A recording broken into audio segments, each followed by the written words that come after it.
Welcome chemistry learners, आप सभी का स्वागत है इस चैनल पे। हम क्या कर रहे हैं तो हम लोग क्लास 11th का चैप्टर नंबर 1 कर रहे हैं और हमारा चैप्टर नंबर 1 है some basic concepts of chemistry. पिछली क्लासेस में हमने 2 क्लास की है, क्लास नंबर 1 और क्लास नंबर 2। इसमें हम लोग क्लास नंबर 3 शुरू करते हैं और हम लोग ब्रीफ में एनसीईआरटी हमारी कोर्स बुक है तो हम लोग देखेंगे हमें क्या क्या पढ़ना है। तो जैसे हमने देखा है कि हम लोग रीडिंग, रिवीजन और फिर कनेक्शन इन पे ध्यान देंगे। तो हम लोग देख लेते हैं कि हमने क्लास 1 और 2 में क्या किया है। अगर आप चाहें तो एक बार वीडियो को पॉज करके बस एक बार आप क्या करें, रीडिंग कर लीजिए दोनों क्लास के नोट्स, और जो आपने भी बनाएंगे उनको एक बार रीड कर लीजिए।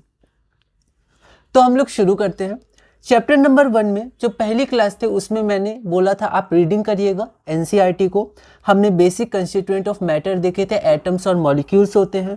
फिर नेचर ऑफ मैटर, मैटर क्या होता है, 3 स्टेट होते हैं, सॉलिड, लिक्विड एंड गैस। उसके बाद क्लासिफिकेशन में मिक्सचर्स का, होमोजीनियस, हेट्रोजीनियस, प्योर सब्सटेंस का, उनका डेफिनेशन उनको हमने थोड़ा समझा था। उसके बाद हमने देखा था प्योर सब्सटेंस होते क्या हैं, एलिमेंट्स होते हैं और कंपाउंड्स होते हैं, उनका थोड़ा डिफरेंस हमने देखा था। उसके बाद हमने देखा था प्रॉपर्टीज ऑफ मैटर और उनका मेजरमेंट हम लोग कैसे कर सकते हैं। फिजिकल एंड केमिकल प्रॉपर्टीज के बारे में देखा था, जैसे टर्म डायरेक्ट यूज होते हैं तो इनके एग्जाम्पल से आपको ध्यान रखना है। फिर 7 बेस क्वांटिटीज एसआई के बारे में थोड़ा देखा था, कुछ हमने प्रेफिक्स देखे थे जैसे मिली, सेंटी, डेसी, ये तो जनरल है। फिर जैसे पिको, फेम्टो, गीगा, टेरा, पेटा। फिर मास और वेट क्या होता है, वॉल्यूम क्या होता है, एनालिटिकल बैलेंस हम लोग किस में यूज़ करते हैं। फिर डेंसिटी क्या होता है, टेम्परेचर के बारे में जनरल हमें अंडरस्टैंडिंग पता है, बस एक बार आप रीड कर लीजिएगा उसको। फिर अनसर्टेनिटी इन मेजरमेंट, उसके कुछ मैंने बोला था आप क्वेश्चंस बस थोड़े से प्रैक्टिस कर लीजिएगा, उसके कुछ रूल्स हैं। साइंटिफिक नोटेशन, सिग्निफिकेंट फिगर्स, उनके कुछ रूल्स। उसके बाद multiplication and division of significant figures. Rounding off important होता है जब हमारे पास 5 होता है, ठीक है, तो उसके पहले के डिजिट को जब हम लोग राउंड ऑफ करते हैं। डायमेंशनल एनालिसिस में हमने देखा था एक बार में कैसे हम लोग यूनिट कन्वर्जन कर सकते हैं। उसके बाद क्लास टू में हमने बेसिक में समझा था लॉज ऑफ केमिकल कॉम्बिनेशन। तो हमारे पास 5 लॉज थे। पहला था law of conservation of mass, उसके बाद लॉ ऑफ डेफिनेट प्रोपोर्शन जिसको लॉ ऑफ डेफिनेट कंपोजिशन भी हम कह सकते हैं। उसके बाद लॉ ऑफ मल्टीपल प्रोपोर्शंस, उसके बाद गे-लुजैक्स लॉ ऑफ गैसियस वॉल्यूम्स, फिर एवोगैड्रोस लॉ, ठीक है। उसके बाद डेल्टन्स एटॉमिक थ्योरी में जो बेसिक पॉस्टुलेट्स थे उसको हमने एक बार देखा था। उसके बाद लिमिटेशन भी हमने डिस्कस किया था 1-2। फिर एटॉमिक मास क्या होता है, एवरेज एटॉमिक मास क्या होता है, इसके क्वेश्चन आप देख सकते हैं। मॉलिक्यूलर मास इसके क्वेश्चंस। फार्मूला मास सिंपल है, फार्मूला मास बस एक बार आप डेफिनेशन देख लीजिएगा। फिर मोल कॉन्सेप्ट में अभी हमने बस मोलर मास देखा था, ठीक है। उसके बाद हमने देखा था कि 1 मोल में जैसे एंटिटीज जो होती हैं वो आपके एटम्स हो सकती हैं, मॉलिक्यूल्स हो सकते हैं, फिर आयंस हो सकते हैं, इलेक्ट्रॉन्स या अदर पार्टिकल्स हो सकते हैं। उसके बाद परसेंटेज कंपोजिशन, यहाँ से इंपॉर्टेंट था थोड़ा, तो इसको बस आप रीडिंग करिएगा, ठीक है। और उसके बाद परसेंटेज कंपोजिशन के बाद हमने देखा था इंपेरिकल फार्मूला कैसे निकालते हैं, उससे मॉलिक्यूलर फार्मूला कैसे निकालते हैं, ये इंपॉर्टेंट था। तो थोड़ा सा आपको ये बोरिंग सा लग सकता है लेकिन ये इंपॉर्टेंट है, आप थोड़ा इसको समझिएगा, कॉन्सेप्ट है इसका, ठीक है। और ये इंपॉर्टेंट है, इससे क्वेश्चन आपके मेंस में भी आए हैं, आप उनको देख सकते हैं प्रीवियस ईयर्स में, और स्टेप बाय स्टेप है तो इंपॉर्टेंट है। अब हम लोग शुरू करते हैं क्लास नंबर 3, और क्लास नंबर 3 में हम लोग शुरू करेंगे थोड़ा इंटरेस्टिंग पार्ट जो होता है इसका, वो होता है stoichiometry and stoichiometric calculation. Very important for competitive exams. Calculations इसमें बहुत आता है, ठीक है, कंसेप्चुअल है, और मेंस के लिए, एडवांस के लिए, अलग अलग कंपटीशन एग्जाम्स के लिए और बोर्ड के लिए, सबके लिए इंपॉर्टेंट है, बस लेवल थोड़ा आपका चेंज होता रहेगा, ठीक है। तो स्टोइशियोमेट्री में हम लोग क्या करते हैं, तो हम लोग इसमें मास को कैलकुलेट करते हैं एंड समटाइम्स वॉल्यूम। ये सब एनसीईआरटी में मतलब जो रेशनलाइज है उसके नोट्स मैंने बनाए, शॉर्ट नोट्स। तो इसमें हम लोग कैलकुलेट करते हैं mass of reactants and product, क्योंकि हमारा केमिकल रिएक्शन क्या होता है, रिएक्टेंट से प्रोडक्ट। तो रिएक्टेंट के मास, प्रोडक्ट के मास कुछ दिए रहेंगे, कुछ फाइंड आउट करने, उनका रेशियो क्या है, और फिर उनका एग्जैक्ट वैल्यू जनरली पूछा जाता है, ठीक है, वो हम लोग करते हैं। तो सबसे पहले हमें क्या करना होता है, सबसे पहले हमें एक बैलेंस्ड इक्वेशन चाहिए, ठीक है। जैसे कंबशन ऑफ मीथेन, तो कंबशन ऑफ मीथेन में क्या आएगा, तो एक CH4 आएगा आपका, ठीक है, CH4 आएगा मीथेन, और कंबशन, ठीक है, तो यहाँ पर एयर के प्रेजेंस में होगा, तो एयर हमारा O2 डायटोमिक होता है, ठीक है। O2 ये देगा क्या, कार्बन डाइऑक्साइड एंड वाटर, तो ये आपका हो गया CO2 प्लस H2। अभी आपका बैलेंस है कि नहीं, तो हमने 10th में भी देखा था बैलेंस केमिकल रिएक्शन, उसके पहले भी हम लोग देख सकते हैं, ठीक है, उनका यूज़ बहुत होता है, ठीक है। तो यहाँ पर बहुत इंपॉर्टेंट है, आपको जब इक्वेशन से आपको इन्फॉर्मेशन लेते हैं, ठीक है, तो उसका बैलेंस होना हमारा बहुत ज़रूरी होता है, ठीक है। तो यहाँ पर देखिए एक कार्बन एटम है, यहाँ पर एक कार्बन एटम है, ठीक है, यहाँ पर 4 हाइड्रोजन है, यहाँ पर 2 ही हाइड्रोजन है, तो इसको 2 से इंटू कर देते हैं, तो 2 2s आर 4। उसके बाद ऑक्सीजन देखिए तो यहाँ 2 है, लेकिन यहाँ पर 2 और 2 4 है, तो इसको हम लोग ऐसे बैलेंस कर देते हैं। अब जब हमने बैलेंस कर दिया, उसके बाद इससे बहुत इंपॉर्टेंट इन्फॉर्मेशन हम लोग ले सकते हैं, ठीक है। अच्छा एक बात और, फिजिकल स्टेट, कई बार क्या होता है कि जो हमारा CO2 है या CH4 है, O2 है, इसका स्टेट क्या है, स्टेट ऑफ मैटर क्या है। तो 3 बेसिक स्टेट्स होते हैं हमारे पास, सॉलिड, लिक्विड और गैस। तो ये क्या होते हैं, गैसियस होता है, ठीक है। अगर आप परस्यू करेंगे इसको तो आपको अच्छे से डिटेल में जानना भी होगा, क्योंकि जैसे हमने पहले भी डिस्कस किया, और एक जनरल कॉमन क्वेश्चन होता है, जनरल अंडरस्टैंडिंग होती है। वाटर है, जैसे वाटर में कहीं भी H2O लिखा नहीं रहता है, बोतल में जो पानी होता है, ठीक है, तो उसमें क्या होता है कि उसमें हम पता करें कि ये H2O है, तो H2O लिक्विड होता है, ठीक है, तो उसका स्टेट लिक्विड होता है। आप पता कैसे कि उसके लिए क्वालिटेटिव क्वांटिटेटिव एनालिसिस होता है, जिसके बारे में हमने थोड़ा डिस्कस किया, आप भी थोड़ा बहुत जानते होंगे। जैसे आप हायर इसको कंटिन्यू करेंगे, परस्यू करेंगे, तो आपको अच्छे से इसके बारे में समझना होगा, ठीक है। और फिर आपको प्रैक्टिकल ऑर्गेनिक केमिस्ट्री आती है, प्रैक्टिकल केमिस्ट्री, और फिर लैब में एक्सपेरिमेंट्स वगैरह, वो सब हायर में हम लोग करेंगे, हायर स्टडीज़। और 11th-12th में भी आपने थोड़ा बहुत आपको करना है, पर यहाँ पर थोड़ा थियोरेटिकल हमको जानना है। तो अगर हम लोग एक पिक्चर बना पाए कि एक्चुअली हो क्या रहा होगा, मतलब गैस होगा, वाटर होगा, वो दोनों मिले होंगे, फिर गैस का फॉर्मेशन हुआ होगा जो CO2 और H2O के रूप में होगा, ठीक है। तो ऐसे करके एक जनरल पिक्चर से क्या होता है, इंटरेस्ट जगता है। धीरे धीरे अगर हम लोग मोटिवेट होंगे तो फिर बहुत इंफॉर्मेशन है, हम लोग कलेक्ट उसको कर सकते हैं अच्छे से, ओके। तो ये हमारा गैस होता है, ये भी क्या होता है, ये भी गैस होता है। CO2 हमारा गैस होता है। वाटर जनरली हमारा लिक्विड फॉर्म में होता है, जैसे H2O2 गैस होता है, पर वहाँ H2O लिक्विड बनता है, ठीक है। एक H2O हमारा गैस भी होता है जो वाटर वेपर होता है। यहाँ पर क्या है, तो यहाँ पर गैस है, ठीक है। तो इससे थोड़ा क्या होता है, पिक्टोरियल रिप्रेजेंटेशन होता है, हल्का मोटिवेशन होता है, बहुत डिटेल में नहीं, पर फिर भी थोड़ा अच्छा लगता है ना।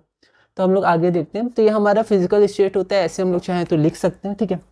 उसके बाद यहाँ पर जो हमारा कोफिशिएंट्स होते हैं, जैसे यहाँ 1 है, 1 को तो लिखते नहीं है, ठीक है, पर जैसे अगर मैंने यहाँ पर अभी 1 लिख दिया, ओके, तो ये जो हमारे पास कोफिशिएंट्स होते हैं, इसको हम लोग बोलते हैं स्टोइशियोमेट्रिक कोफिशिएंट्स, ठीक है। ये सब कुछ इंपॉर्टेंट टेक्निकल टर्म्स है, इनको आपको ध्यान रखना है। फिर these coefficient represent the number of molecules और नंबर ऑफ मोल्स, ठीक है। यहाँ से इंपॉर्टेंट है कैसे हम लोग डिराइव कर सकते हैं इन्फॉर्मेशन को। अब यहाँ देखिए, अब यहाँ पर CH4 का कितना क्वांटिटी है, क्वांटिटेटिव एनालिसिस, ठीक है, फिजिकल क्वांटिटीज। तो फिजिकल क्वांटिटीज जिनको मेजर कर सकते हैं, ठीक है, तो इनको हम अमाउंट ऑफ सब्सटेंस को मेजर करने के लिए मोल लेते हैं। तो हम लोग इनको कैसे मेजर कर सकते हैं, तो यहाँ पर देखिए, इनको मेजर करने के लिए ये हमारा 1 है, तो इसको हम लोग क्या बोलेंगे। तो हमने देखा था जो मोल होता है हमारा, ठीक है, वो किसको रिप्रेजेंट करता है, एटम्स को, मॉलिक्यूल्स को, और आपका इलेक्ट्रॉन्स को कर सकता है, ठीक है। और मोल खुद मोल को भी कर सकते हैं, जैसे हमने एवोगाड्रोस में पढ़ा था कि 6.022 इंटू 10⁻23 क्या, तो मोल हो सकता है, मॉलिक्यूल्स हो सकता है, एटम्स हो सकता है, इलेक्ट्रॉन्स हो सकता है, ठीक है। तो ऐसे आप समझ रहे होंगे मैं क्या कहना चाह रहा हूँ, ठीक है, कि ये 1 जो ये क्या है, ये मोल है, ये मॉलिक्यूल है, ये एटम है कि इलेक्ट्रॉन है, ठीक है। तो ये सब इंपॉर्टेंट है जानना, ठीक है। तो यहाँ पर ये 1 क्या है, तो CH4 हमारा क्या एटम तो है नहीं, क्योंकि 2 तरह के एटम्स हैं इसमें, ठीक है, एलिमेंट्स बोल सकते हैं, 2 तरह के एलिमेंट्स हैं इसमें। तो ये कंपाउंड होगा, कंपाउंड में मॉलिक्यूल होता है, ठीक है। तो इसको हम बोल सकते हैं 1 molecule of methane, 2 molecule of O2। अब ये आपका क्या है, ये प्योर सब्सटेंस है, ये आपका प्योर सब्सटेंस है, लेकिन ये कंपाउंड है। ये प्योर सब्सटेंस में आपका एलिमेंट है, ठीक है। तो एलिमेंट में भी आपका 2 होता है, एटम से बना है या फिर मॉलिक्यूल से बना हुआ है, ठीक है, ऐसे करके हमने देखा था। तो यहाँ पर O2 हमारा क्या है, एक प्योर सब्सटेंस है, और इसके 2 मॉलिक्यूल है, क्योंकि O2 डायटोमिक मॉलिक्यूल होता है। फिर बना क्या, तो यहाँ भी 1 होगा, तो 1 मॉलिक्यूल ऑफ CO2, और यहाँ पर 2 मॉलिक्यूल्स ऑफ H2O, ठीक है। तो यहाँ पर ये इंफॉर्मेशन मिली कि जब हमारे पास एक मॉलिक्यूल CH4 कंबाइन करेगा 2 molecules of O2, then we will get 1 molecule of CO2 and 2 molecule of H2O। अब अगर हम लोग मोल के टर्म्स में इंफॉर्मेशन एक्सट्रैक्ट करना चाहे तो हम लोग कह सकते हैं 1 mole of methane combines with 2 mole of oxygen to give 1 mole of carbon dioxide and 2 mole of water. तो ये हमारा हो जाएगा, ठीक है। फिर उसके बाद हम लोग आगे बढ़ते हैं कि इंफॉर्मेशन, तो यहाँ पर जैसे मैंने लैंग्वेज में लिखा है 1 mole of CH4 gas reacts with 2 moles of O2 gas to give 1 mole of CO2 gas and 2 moles of H2O gas।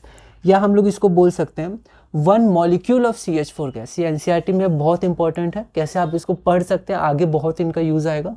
तो इसको मॉलिक्यूल के रूप में भी आप पढ़ सकते हैं। 1 molecule of CH4 gas reacts with 2 molecules of O2 gas to give 1 molecule of CO2 gas and 2 molecules of H2O gas.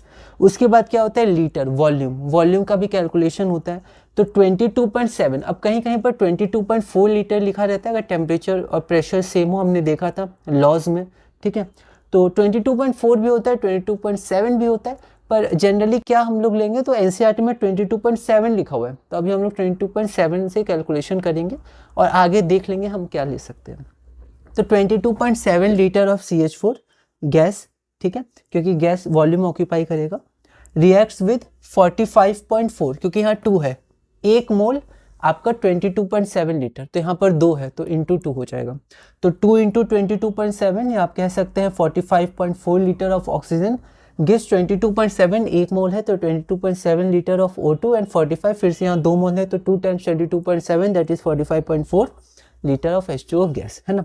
फिर आप क्या मास में भी इसको बोल सकते हैं, ठीक है। 1 मोल का मास कितना होता है, इसके लिए 16 ग्राम, 12 प्लस 4 16, 1.008 होता है जैसे हमने एम्पिरिकल फार्मूला में लिखा था, पर जनरल हम लोग 1 लेके आगे बढ़ते हैं। तो 12 प्लस 4 16, तो 16 gram of CH4 reacts with, अब एक ऑक्सीजन, ऑक्सीजन का कितना होता है हमारा, तो हमारा ऑक्सीजन का हो जाता है 16 ग्राम, ठीक है। तो यहाँ पर आपका क्या है, O2 है, तो O2 का 32 हो जाएगा, और यहाँ पर 2 मोल्स ऑफ O2 है तो 2 टाइम्स 32 है ना। तो थोड़ा कैलकुलेशन में हमें ध्यान रखना है वरना दिक्कत हो सकती है। तो 2 times 32 gram of O2 gives 44 gram of CO2 and 2 times 18 gram of H2O gas, क्योंकि 16 प्लस 2 18 होता है वाटर का मोलर मास, ठीक है। फिर जनरल फॉर्मूला जो हमने क्लास 9th में भी देखा था कि नंबर ऑफ मोल्स होता है गिवन मास बाय मोलर मास, और हमारा नंबर ऑफ मोल्स होता है एटॉमिक मतलब नंबर ऑफ पार्टिकल्स, ठीक है, डिवाइडेड बाय, या पार्टिकल्स मतलब मॉलिक्यूल्स हो सकते हैं, number of molecules divided by Avogadro's constant. Okay, ये हमारा हो गया। तो ये बेसिक था। अब हम लोग पढ़ते हैं सबसे इंपॉर्टेंट पार्ट जो हमें इस क्लास में अच्छे से पढ़ना है, मतलब बेसिक्स में ही पढ़ेंगे, थोड़ा ब्रीफ में, वो है लिमिटिंग रिएजेंट। तो क्या होता है कि balanced chemical equations give the exact amount of different reactants that react to give the exact amount of product. मतलब ये जो 16 ग्राम है, तो आपको 16 ग्राम क्या चाहिए, मीथेन चाहिए, ठीक है। 2 times 32 that is 64 gram of oxygen चाहिए। जब इसका 16 ग्राम और इसका 64 ग्राम मिलेगा तो आपका 44 ग्राम ऑफ CO2 बनेगा, और आपका 18 2 36 ग्राम, आप देख सकते हैं 40 30 70 76 80, और यहाँ पर 60 70 76 80, law of conservation of mass, ठीक है। तो जब इसका 16 ग्राम इसके 64 ग्राम से कंबाइन करेगा तो 44 ग्राम CO2 बनेगा, 36 ग्राम वाटर बनेगा। ये एग्जैक्ट क्वांटिटी है, लेकिन हर बार एग्जैक्ट होता नहीं है। प्रैक्टिकल इंपॉर्टेंट, ये तो थ्योरी है, एग्जैक्टली प्रैक्टिकल में हर बार हो सकता है 16 ग्राम ना हो। जैसे एक कंटेनर में CH4 गैस हो, अब वो इससे बहुत ज़्यादा हो सकता है, ठीक है। अगर हमारे पास कंटेनर छोटा होगा या हम लोग लेबोरेटरी में कर रहे हो, थोड़ा कम हम लोग इसका मास ले सकते हैं। जैसे भी हो सकता है 16 ना हो, मैक्सिमम प्रोबेबिलिटी वो होता नहीं है एग्जैक्ट, ठीक है। तो इसलिए हम लोग कैलकुलेट करते हैं, तो उसके लिए पहले हम लोग को एग्जैक्टली पता होना चाहिए, ठीक है। फिर प्रैक्टिकल में जब हमारे पास नहीं होता है, मान लीजिए इसका 30 ग्राम है, तो फिर क्या होगा, तो क्या 44 से 50 ग्राम बनेगा CO2 या 44 ग्राम ही बनेगा, ठीक है। अगर 64 से मान लीजिए इसका 600 ग्राम हो या हो 20 ग्राम हो, तो क्या होगा उनका, ठीक है। या फिर ऐसे क्वेश्चन भी हो सकता है कि अगर हम लोग को 60 ग्राम CO2 चाहिए, 60 ग्राम बनाना है, तो हमें CH4 कितना लेना चाहिए। तो ऐसे करके कैलकुलेशंस हमें देखना है। तो यहाँ पहला पॉइंट है कि जो बैलेंस्ड इक्वेशन वो एग्जैक्ट अमाउंट्स देता है कि कितना चाहिए कितना बनेगा, ना ज़्यादा ना कम, है ना। आगे बढ़ते हैं। Many a times reactions are carried out with the amount of reactants that are different from the amounts as required by a balanced chemical reaction. In such situations, one reactant is in more amount than the amount required by the balanced chemical equation. एक कभी कभी दोनों भी होता है, पर कई बार क्या होता है एक ज़्यादा होता है, ठीक है। तो हम लोग को चेक करना होता है वो कितना ज़्यादा है या कितना कम है, ठीक है। पर उससे पहले चेक करना होता है कि लिमिटिंग रिएजेंट कौन है, ठीक है। जो लिमिटिंग रिएजेंट होता है उसके अनुसार ही प्रोडक्ट हमारा बनता है। तो ये सब बातें आपको समझ में आ जाएंगी जब आप इसको अच्छे से एक बार देख लीजिएगा, फिर आप दोबारा रिवाइज करिएगा शुरू से। ये बहुत इंपॉर्टेंट है। एक बार जब हम लोग पढ़ लेते हैं, फिर जब शुरू से रिवाइज करते हैं तब पता चलता है कि पहले क्या बोला गया था और बाद में क्या बोला गया, तो उसको हम लोग कनेक्ट कर पाते हैं। ठीक है, तो ये लिमिटिंग रिएजेंट है। जैसे मुझे आगे इसमें पता है कि आगे इसमें क्या होगा, इसलिए मुझे पता है कि मैं जो बोल रहा हूँ, ठीक है, वो मैं आगे से थोड़ा बहुत कनेक्ट कर पा रहा हूँ, क्योंकि आगे मुझे पता है यहाँ पर हम लोग चेक करेंगे। और आगे अगर आप पहला बार इसको देख रहे होंगे, ठीक है, तो हो सकता है आपको बहुत बातें समझ में ना आ रही, पर जैसे मैंने कहा था, हमें पेशेंस रखना है और परसिवरेंस के साथ आगे बढ़ना है, बीच में छोड़ना नहीं है, आगे बढ़ना है हिम्मत करके, धीरे धीरे ज़रूर हमें समझ में आएगा अगर हम लोग रिवाइज करके कनेक्ट करें। ठीक है, तो बिल्कुल आसान है केमिस्ट्री, हम लोग बिल्कुल धीरे धीरे इसको सीख सकते हैं, क्योंकि ये आपका बिल्डिंग ब्लॉक है एक तरह से। आगे हर जगह आपको इसका यूज आएगा, कंपटीशन में बहुत इंपॉर्टेंट है। ये आपका कनेक्ट हो जाएगा इनऑर्गेनिक में, फिर ऑर्गेनिक में, क्योंकि सब में हम लोग क्या करते हैं, हम लोग का मेन एम होता है हम लोग केमिकल्स बना पाए। ठीक है, तो कैसे बनाएंगे, कितना अमाउंट है उसका, क्या यूज है, तो वो सब के लिए आपका बिल्डिंग ब्लॉक्स है। ठीक है, तो हम लोग देखते हैं आगे। तो the reactant which is present in the least amount. ठीक है, तो हमने अभी तक देखा कि बैलेंस केमिकल इक्वेशन में हमें एग्जैक्ट अमाउंट चाहिए। ठीक है, लेकिन कई बार हमारे पास क्या होता है कि एग्जैक्ट अमाउंट नहीं होता है। ठीक है, तो कुछ ज़्यादा होता है, कुछ कम होता है। ठीक है, या जितना चाहिए उससे दोनों ही ज़्यादा हो जाए, या जितना चाहे दोनों ही कम हो जाए, तो कुछ भी हो सकता है। ठीक है, तो देखते हैं। The reactant which is present in the least amount gets consumed after sometimes, and after that further reaction does not take place whatever be the amount of the other reactant। ठीक है, अब क्या होता है इसमें कि दोनों में से एक तो ज़्यादा होगा, चाहे दोनों रिक्वायर्ड वैल्यू से ज़्यादा हो, लेकिन दोनों में से कोई एक तो ज़्यादा होगा। जैसे मान लेते हैं ये 50 है, रिक्वायर्ड वैल्यू से ज़्यादा, कोई दिक्कत नहीं है। ये आपका 100 है, रिक्वायर्ड वैल्यू से ज़्यादा, कोई दिक्कत नहीं है। तो 50 ग्राम और 100 ग्राम दोनों इससे ज़्यादा है, पर 50 100 में कंपेयर करें तो 50 छोटा है, 100 बड़ा है, तो एक का क्वांटिटी कम है, एक का क्वांटिटी ज़्यादा है। ठीक है, तो जब ऐसा होता है डिफरेंस, तो हमें पता करना होता है कि रिएक्शन के अनुसार कौन कम है। ठीक है, मतलब ऐसा नहीं कि 50 और 100 में 50 कम है तो ये लिमिटिंग मतलब क्या हो गया, लिमिटिंग मतलब जो किसी चीज़ को आगे नहीं बढ़ने देगा, वो लिमिट कर दिया। ठीक है, उसके बाद आगे नहीं बढ़ सकता रिएक्शन, वो लिमिट मतलब वहाँ से अब आगे नहीं बढ़ेगा, जितना बना हुआ है उतना ही बना रहेगा। तो एक तरह से हम लोग कनेक्ट कर सकते हैं जो कम हो, लेकिन ऐसा नहीं बोल सकते यहाँ 50 कम है, ये 100 ज़्यादा है तो ये लिमिटिंग रिएजेंट हो गया CH4, ऐसा नहीं। बैलेंस रिएक्शन के अनुसार कितना कौन कम है, या बैलेंस रिएक्शन के अनुसार किसका लिमिटिंग अमाउंट है। ठीक है, इसका मतलब अभी हम लोग समझते हैं। पहले हम लोग इसको एक बार और देख लेते हैं। The reactant which is present in the least amount gets consumed after some time, जो लीस्ट अमाउंट में, लेकिन जब हम लोग चेक करेंगे, उस चेक करने के बाद हम लोग को पता चलेगा कौन लीस्ट अमाउंट में है। ठीक है, gets consumed after some time and after that further reaction does not take place. ठीक है, अब जो लीस्ट अमाउंट में है वो कंज्यूम हो जाएगा तो ज़्यादा रिएक्शन नहीं होगा। ठीक है, मतलब आगे रिएक्शन होगा ही नहीं, जितना है उतना ही रहेगा। Hence the reactant which gets consumed first, ठीक है, जो पहले कंज्यूम हो जाता है, that limits the amount of product formed and is therefore called the limiting reagent।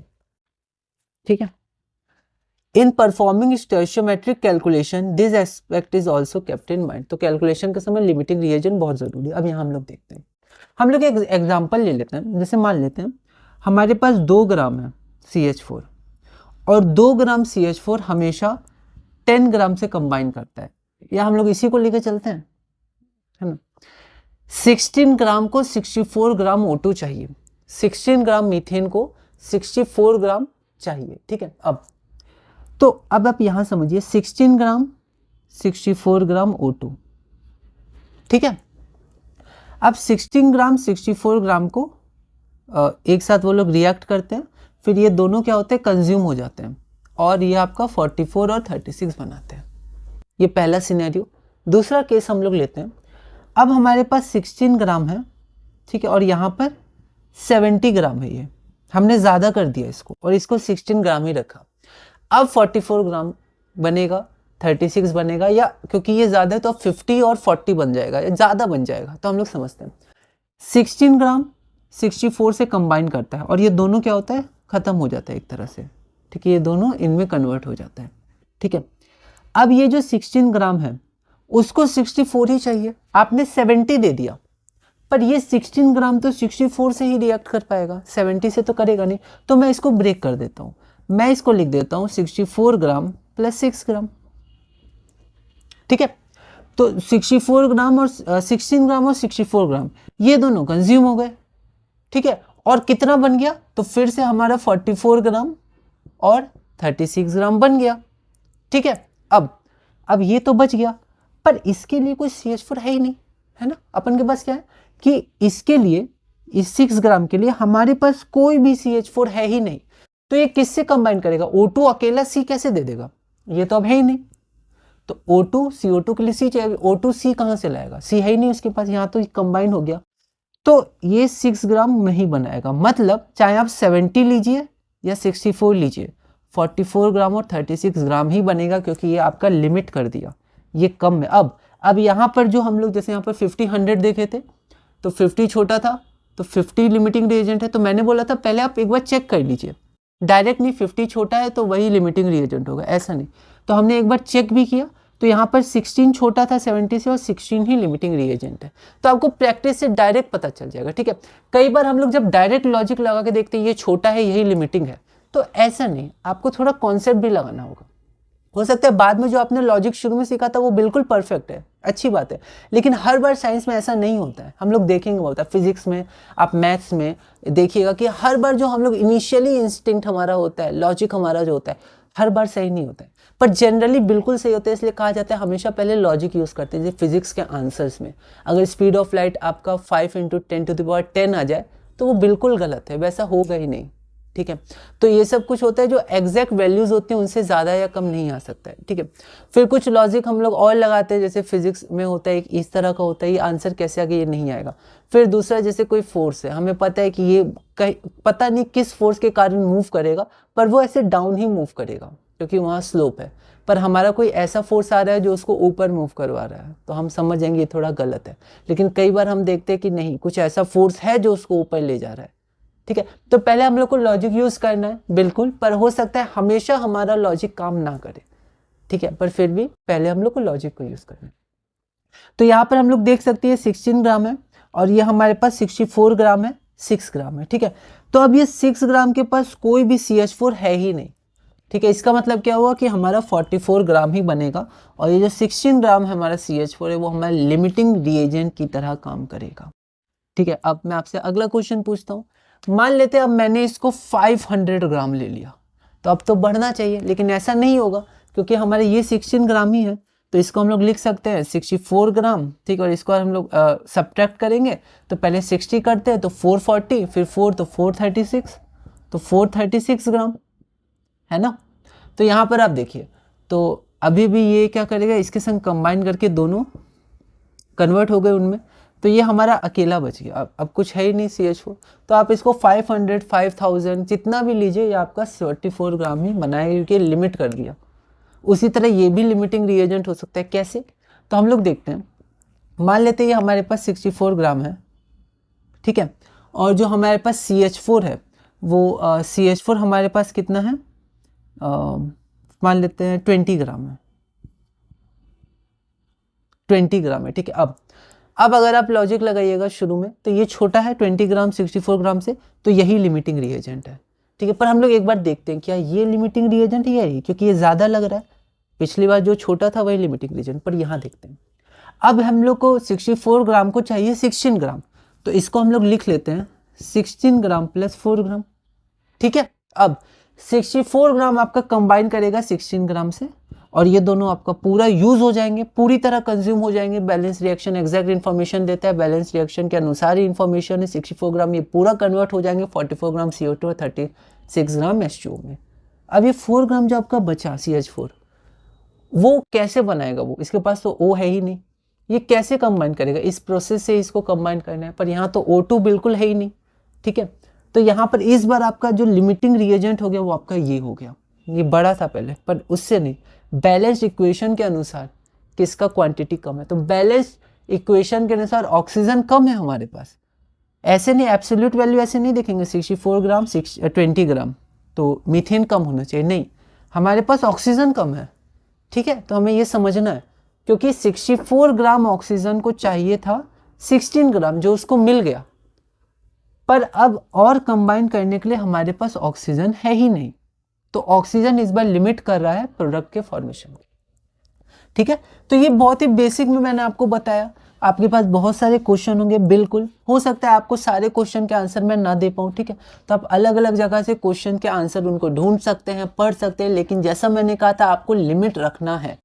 ठीक है, क्योंकि बहुत सारे काम होते हैं, डेली रूटीन्स होते हैं, और हमारे पास और भी सब्जेक्ट्स हैं, हमें खुद को भी समय देना है। कई बार होता है पढ़ने का इतना मन भी नहीं करता है, तो हमें खुद को बिल्कुल रेस्ट भी देना चाहिए।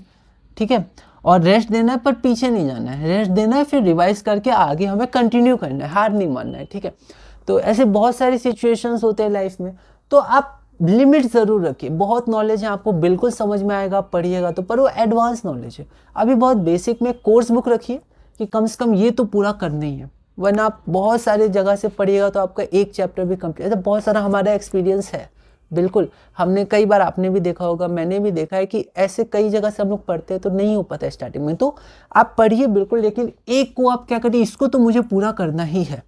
बेसिक नॉलेज है, क्या क्या पढ़ना है, क्या नहीं पढ़ना है, कितना पढ़ना है, तो ऐसे बिल्कुल आप अपनी स्ट्रेटजी बनाइए, बिल्कुल आप धीरे धीरे आगे बढ़ते जाइएगा, है ना। तो अब उसके बाद कुछ क्वेश्चन है हमारे पास। ठीक है, फिर कुछ क्वेश्चन में, जैसे यहाँ पर मेरे पास 2 क्वेश्चन है। ठीक है, 2 नहीं, मेरे पास 4 क्वेश्चन है, नहीं 3 क्वेश्चन है। एक क्वेश्चन हमने पहले देखा था, तो यहाँ पर क्वेश्चन नंबर 2 है, मैं कंटिन्यू कर रहा हूँ। ठीक है, क्वेश्चन है calculate the amount of water produced by the combustion of 16 gram of methane. अब यहाँ देखिए, calculate the amount of water produced by the combustion of 16 gram of methane. तो सबसे पहले हमें देखना है कि हमारे पास इक्वेशन क्या है। तो हमारे पास है कंबशन ऑफ मीथेन, तो हमें बैलेंस इक्वेशन करना है। देखते हैं हम लोग कंबशन ऑफ मीथेन, तो ये आपका हो गया CH4 gas, combustion O2 gas gives, ये आपको पता होना चाहिए, है ना। ये सब कुछ प्रैक्टिस आपको करनी होगी। H2O गैस, ठीक है। तो कंबशन ऑफ मीथेन बैलेंस कर देते हैं, तो यहाँ देखिए 2 और पहले H4 तो 2 है, ठीक है, क्योंकि ऑक्सीजन 2 जगह था तो H करना ज़्यादा आसान था, एक एक जगह था दोनों, ठीक है। अब ऑक्सीजन यहाँ 2 जगह है तो 2 और 2 + 2 4, तो यहाँ 2, ओके। अब इसके बाद है कि calculate the amount of water produced by the combustion of 16 gram of methane. ये हमारे पास 16 ग्राम है, आपका अलग प्रोसेस हो सकता है। और मैंने कहा था हम लोग बोर्ड के अनुसार नहीं चल रहे कि हम लोग लेट गिवन टू फाइंड, हम लोग लिख भी सकते हैं, नहीं भी, वो आपको लिखना है। हम लोग थोड़ा बेसिक में जा रहे हैं, अंडरस्टैंडिंग के साथ। लैंग्वेज आप बिल्कुल देख सकते हैं, आपको कैसे लिखना है आप डिस्कस कर सकते हैं ना। तो अब हमें क्या चाहिए, आंसर किस में से, तो अमाउंट। तो अमाउंट जनरली मोल्स में भी आप देख सकते हैं, अमाउंट ऑफ सब्सटेंस होता ही है मोल, आप ग्राम में भी दे सकते हैं। तो जनरली ग्राम में आंसर हम लोग देते हैं, तो क्योंकि यहाँ 16 ग्राम है तो हम लोग ग्राम में ही कंटिन्यू करते हैं, कोई दिक्कत नहीं, आप मोल में भी कर सकते हैं। तो जैसे हमने अभी देखा था कैसे हम लोग इक्वेशंस को पढ़ सकते हैं, इसको पढ़ते हैं। 1 molecule of methane combines with 2 molecule of oxygen to gives 1 molecule of carbon dioxide and 2 molecules of water. Again, 1 mole of methane reacts with 2 mole of oxygen to gives 1 mole of carbon dioxide and 2 moles of water. Again, 22.7 liter of CH4 reacts with 22.7 into 2, that is 45.4 liter of oxygen to gives 22.7 liter of CO2 and 45.4 liter of water. Once more, ठीक है, last है। 16 gram of methane reacts with 64 gram of oxygen to gives 44 gram of CO2 and 18 times 2, that is 36 gram of water. मतलब आप समझ होंगे मैंने क्या किया, 4 तरह से मैंने इसको पढ़ा। अब हम लोग किसका यूज़ करें, ठीक है, तो हम लोग देखते हैं हम लोग इसमें किसका यूज़ करेंगे। हमें क्या चाहिए, 16 ग्राम चाहिए, मतलब दिया हुआ है, और हमें चाहिए क्या, कैलकुलेट द अमाउंट। अच्छा, यहाँ पर क्वेश्चन में ग्राम दिया है, calculate amount of water bracket में ग्राम, ग्राम में करते हैं, तो हमें ये चाहिए, ठीक है, ग्राम में। तो हम लोग फोर्थ इंफॉर्मेशन को लेते हैं, 4 तरह का। जैसे 16 gram of methane reacts with 2 times 32, that is 64 gram of oxygen to give 44 gram of carbon dioxide and 36 gram of water. तो इस इंफॉर्मेशन को हम लोग लेते हैं। अब क्वेश्चन है, पिछली बार हमने देखा था कि बेसिक इंफॉर्मेशन ली थी, हमने रिएक्टेंट्स को घटाया बढ़ाया था और देखा था प्रोडक्ट सेम थे, पर यहाँ पर हमें सेलेक्ट करना है। अब हम लोग क्वेश्चन में डील कर रहे हैं, कैसे हम लोग क्वेश्चन को कर सकते हैं। तो यहाँ पर हमें क्या करना है, हमें सेलेक्ट करना है। हम लोग कैसे इसको सेलेक्ट कर सकते हैं, तो यहाँ पर आप देखिए हमें दिया क्या है, CH4, और हमें क्या चाहिए, वाटर। तो इसको हम लोग छोड़ सकते हैं। हम लोग कनेक्ट किसको करेंगे, मीथेन को और वाटर को। तो हम लोग इसको क्या करेंगे, हम लोग इसको कनेक्ट करेंगे। ठीक है, अब कैसे कनेक्ट करेंगे तो हम लोग देखते हैं। 16 ग्राम अकॉर्डिंग टू बैलेंस्ड इक्वेशन, क्योंकि balanced equation gives the exact information. तो हम लोग पहले ये गिवन है 16 ग्राम, तो इसको अभी छोड़ देते हैं। हम लोग क्या करते हैं, बैलेंस्ड इक्वेशन के अनुसार देखते हैं। बैलेंस्ड इक्वेशन में भी ये 16 ग्राम होता है, वो अलग बात है, दोनों सेम हो गया, पर यहाँ 20 होता तो भी पहले हम लोग बैलेंस्ड इक्वेशन को देखते हैं।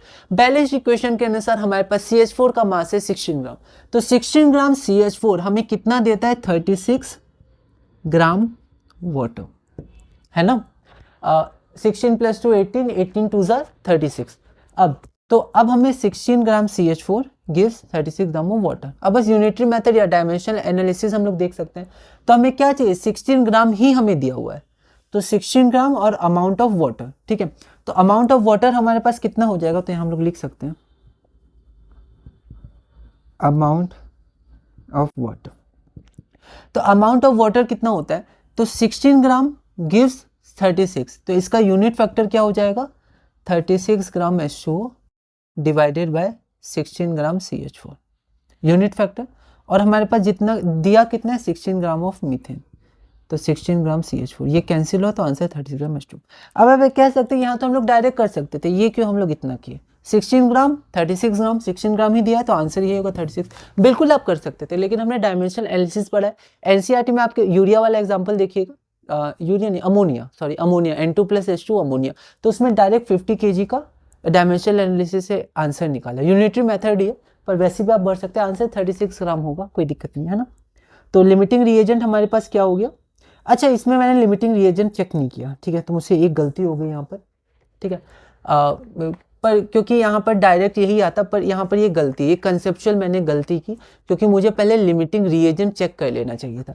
क्योंकि यहाँ पर जब भी हम लोग कैलकुलेट करते हैं तो हम लोग को लिमिटिंग रिएजेंट चेक करना है, तो यहाँ पर मुझे लिमिटिंग रिएजेंट चेक करना था, तो कई बार ऐसी मिस्टेक्स हो जाती हैं, तो मैं क्या करता हूँ, एक बार लिमिटिंग रिएजेंट भी चेक कर सकता हूँ। ठीक है, क्योंकि मैंने कहा था कि क्या पता कि सिर्फ 12 ग्राम हम लोग को मीथेन चाहिए होता, ठीक है, और ये लिमिटिंग रिएजेंट होता, तो 16 ग्राम नहीं डिसाइड करेगा कितना प्रोडक्ट होगा, हमेशा लिमिटिंग रिएजेंट डिसाइड करता है।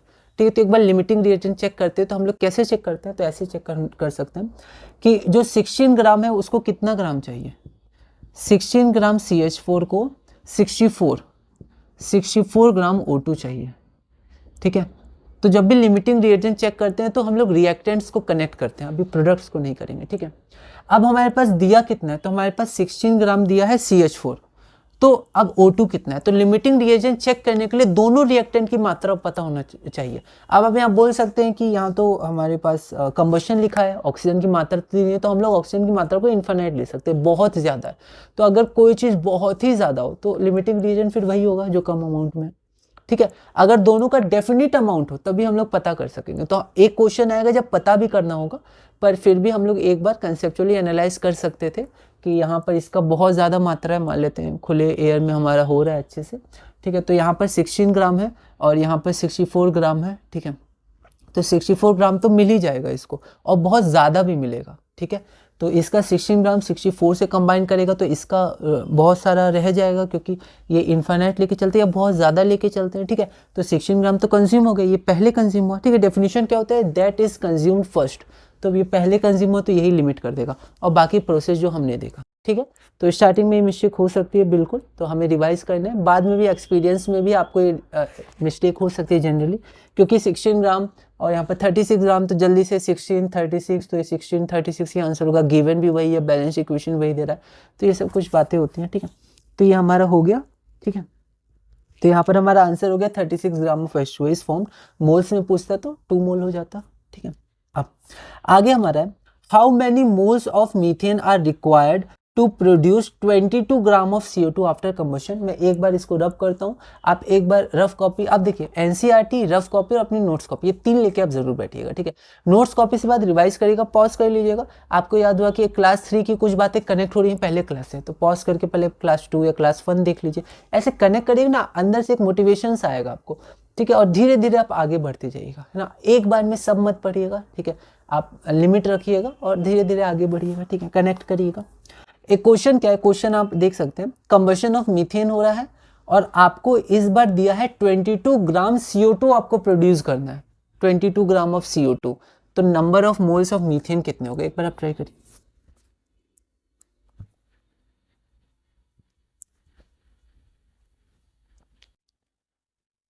चलिए तो आगे बढ़ते हैं। अगर आपने ट्राई किया होगा आप देखिए आप कहाँ तक पहुँचे हैं, और एक बार मैं इसको करता हूँ फिर हम लोग आगे बढ़ते हैं।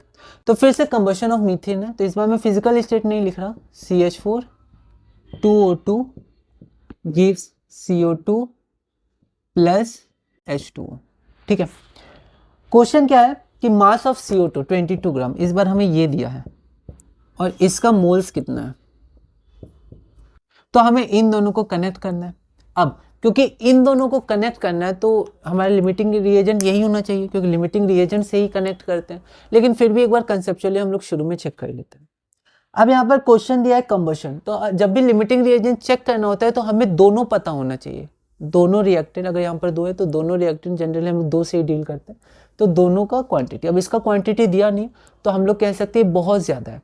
अब ये बहुत ज़्यादा है तो ये जो हमारा जितना भी मोल होगा वो आराम से इससे रिएक्ट कर चुका होगा। ठीक है, तो यही लिमिट होगा। जैसे हमने ग्राम में देखा, ये पता नहीं क्या है पर कुछ तो होगा। ठीक है, जो कुछ होगा वो क्या होगा, उतना ऑक्सीजन है हमारे पास जिससे रिएक्ट कर जाए, तो यही लिमिट करेगा। और हमें कनेक्ट करना है CH4 और CO2 को। ठीक है, तो यहाँ हम लोग देख सकते हैं, मान लेते हैं X mole of CH4 combines with 22 gram of CO2, ये है, ऐसे कनेक्ट करना है। ठीक है, तो अब हम लोग क्या करते हैं कि अब हम लोग बैलेंस इक्वेशन के अनुसार कनेक्ट करते हैं, क्योंकि मैंने बोला था पहले बैलेंस्ड इक्वेशन से जिन दो को आपको कनेक्ट करना है उसका इन्फॉर्मेशन ले लीजिए। अब क्वेश्चन उठता है कि हम लोग इन्फॉर्मेशन किस में ले, हम लोग मोल्स में ले सकते हैं, मॉलिक्यूल्स में ले सकते हैं, वॉल्यूम में ले सकते हैं, मोलर मास में ले सकते हैं। ठीक है, तो यहाँ देखिए हमारे पास मोल और यहाँ पर ग्राम है हमारे पास, तो हम लोग क्या करें, हम लोग मोल में इन्फॉर्मेशन ले लें या हम लोग ग्राम में इन्फॉर्मेशन ले लें, दोनों है, तो हम लोग किसी में भी ले सकते हैं। हम लोग मोल में चलते हैं। ठीक है, तो मोल में थोड़ा आसान होता है, क्यों, क्योंकि फिर हमें कैलकुलेट करना पड़ेगा मास। तो मोल है हमारे पास एक ऑप्शन, तो मोल में ही चलते हैं। तो मोल क्या है हमारे पास, 1 mole of CH4 combines with 1 है, तो 1 मोल ऑफ CO2। अब 1 मोल ऑफ CO2 है। अब क्वेश्चन उठता है कि हमारे पास क्या दिया है, तो हमें CO2 दिया है ग्राम में, तो अब हमें ग्राम में कन्वर्ट करना होगा। ठीक है, तो यहाँ पर हमें ग्राम में कन्वर्ट करना होगा, तो हम लोग इसको ग्राम में है ही, तो हम लोग चाहें तो इस CO2 को ग्राम में कन्वर्ट कर सकते हैं। पर अगर ग्राम में ही इसको कन्वर्ट करना था तो हमने मोल की इन्फॉर्मेशन क्यों ली। ठीक है, तो अब देखिए अब हमने मोल की इन्फॉर्मेशन ली तो हम लोग क्या करते हैं, इसको मोल में कन्वर्ट कर देते हैं, क्या दिक्कत है। 22 ग्राम मतलब मोल कितना हो गया, given mass divided by molar मास 44 ग्राम 0.5 मोल। ठीक, अब तो हमें अब चाहिए 0.5 मोल कितना मीथेन हमारे पास बनाएगा। तो फिर हम लोग डायमेंशनल एनालिसिस से कोशिश करते हैं, तो यहाँ लिखते हैं number of mole of methane, इसका हम लोग क्या करते हैं, यूनिट फैक्टर बनाते हैं। अब हमें क्या चाहिए, मोल ऑफ मीथेन, तो मोल ऑफ मीथेन ऊपर रहना चाहिए, तो इसको लिख सकते हैं 1 mole of CH4 by 1 mole of CO2, ये हो गया यूनिट फैक्टर। इसको मल्टीप्लाई कर देते हैं number of moles of CO2 से, तो 0.5 मोल CO2, ये हमारा कैंसिल हुआ, ये हमारा कैंसिल हुआ, 0.5 times 1 is equal to 0.5 mole of CH4 जो हमारा हाँ मोल में है ना, तो जो हमारा रिक्वायर्ड आंसर है 0.5 मोल CH4। ठीक है, अब हम लोग क्या करते हैं, एक बार इंफॉर्मेशन को रीड करते हैं ग्राम में। तो एक बार आप कोशिश करिए, जब तक मैं इसको रब करता हूं, कि आप ग्राम में इंफॉर्मेशन को रीड करके बना सकते हैं। तो 16 ग्राम CH4 को जो हमारा फॉर्म करता है, अगर बैलेंस्ड इक्वेशन है, तो 44 ग्राम CO2। ठीक है, अब हमें कितना चाहिए, number of moles of CH4, तो इससे मोल तो नहीं आएगा पर मास ऑफ CH4 आ जाएगा, तो मास ऑफ CH4। तो चलिए हम लोग यूनिट फैक्टर बनाते हैं, मास चाहिए CH4 का, तो ये मास ऊपर रहना चाहिए, तो यूनिट फैक्टर बनेगा 16 ग्राम CH4 divided by 44 gram CO2 into, अब मास ऑफ CH4 और कितना मास ऑफ CO2 है 22 ग्राम, तो 22 ग्राम CO2, तो ग्राम CO2 और 22 वंस आ 22 टूज आ, तो 2 8 आ 16, तो हमारे पास कितना आया 8 ग्राम CH4। अब हम लोग को मोल में इसको कन्वर्ट कर देना है, mole of CH4 is equal to given mass 8 gram divided by molar mass 16 gram 1 to 1/2 that is 0.5 mole CH4। ठीक है, तो आप देख लिए फिर से CH4 आएगा, है ना। तो आप इस इंफॉर्मेशन से भी आगे बढ़ सकते थे, कोई दिक्कत नहीं है। ठीक है, तो ये हुआ हमारे पास क्वेश्चन। एक बार हम लोग देख लेंगे। अब जैसे क्या है कि मैंने जब नोट्स लिखा अपना, तो अपनी तरह से जैसे मैंने क्या किया, हिंदी भी इसमें लिखी है, ठीक है, इंग्लिश भी लिखा है, अपनी तरह से मैंने समझा है। तो आप भी अपनी तरह से अपने लैंग्वेज में आप इसको लिख सकते हैं, अपने सिंबल्स बना के आप इसको लिख सकते हैं, अपने एरोज बना के आप लिख सकते हैं, अपने टेबल्स बना सकते हैं, आप स्पेशल कैरेक्टर यूज कर सकते हैं। ठीक है, आप अलग चार्ट फॉर्मेशन, मतलब आपके नोट्स हैं, सबसे पहले आपको समझना है। कई बार हम लोग क्या करते हैं कि हम लोग औरों को भी समझा सके उस तरह से हम लोग नोट्स बनाते हैं। ठीक है, वो भी आप चाहें तो बना सकते हैं, लेकिन मैं बोलूँगा कि पहले आपको समझना है। अगर आप अच्छे से अपने नोट्स समझ पाए तो फिर आप खुद को भी समझा सकते हैं और दूसरों को भी समझा सकते हैं।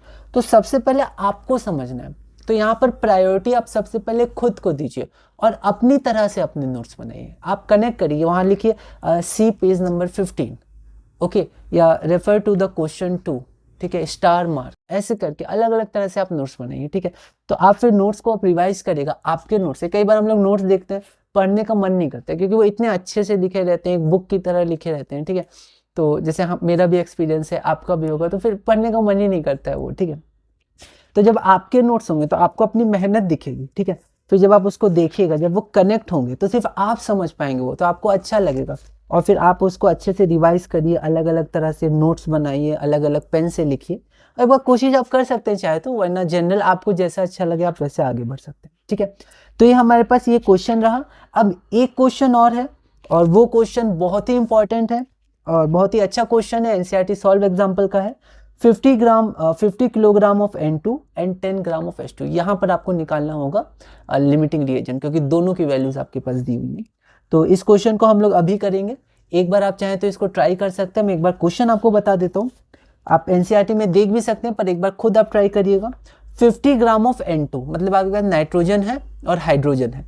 नाइट्रोजन की मात्रा है 50 kilogram, 50 kilogram of nitrogen and 10 kilogram of hydrogen, और उनको हमने मिक्स किया और NH3 अमोनिया का हमने प्रोडक्शन किया। ठीक है, तो calculate the amount of NH3, तो कितना NH3 बनता है। तो सिंपल सा हमारे पास क्वेश्चन ये है कि हमारे पास N2 है, कितना है 50 है, 50 ग्राम किलोग्राम, प्लस H2। अब यहाँ बैलेंस इक्वेशन मैं लिख दे रहा हूँ। ठीक है, बैलेंस नहीं करूँगा, मैं डायरेक्ट लिख दूंगा NH3।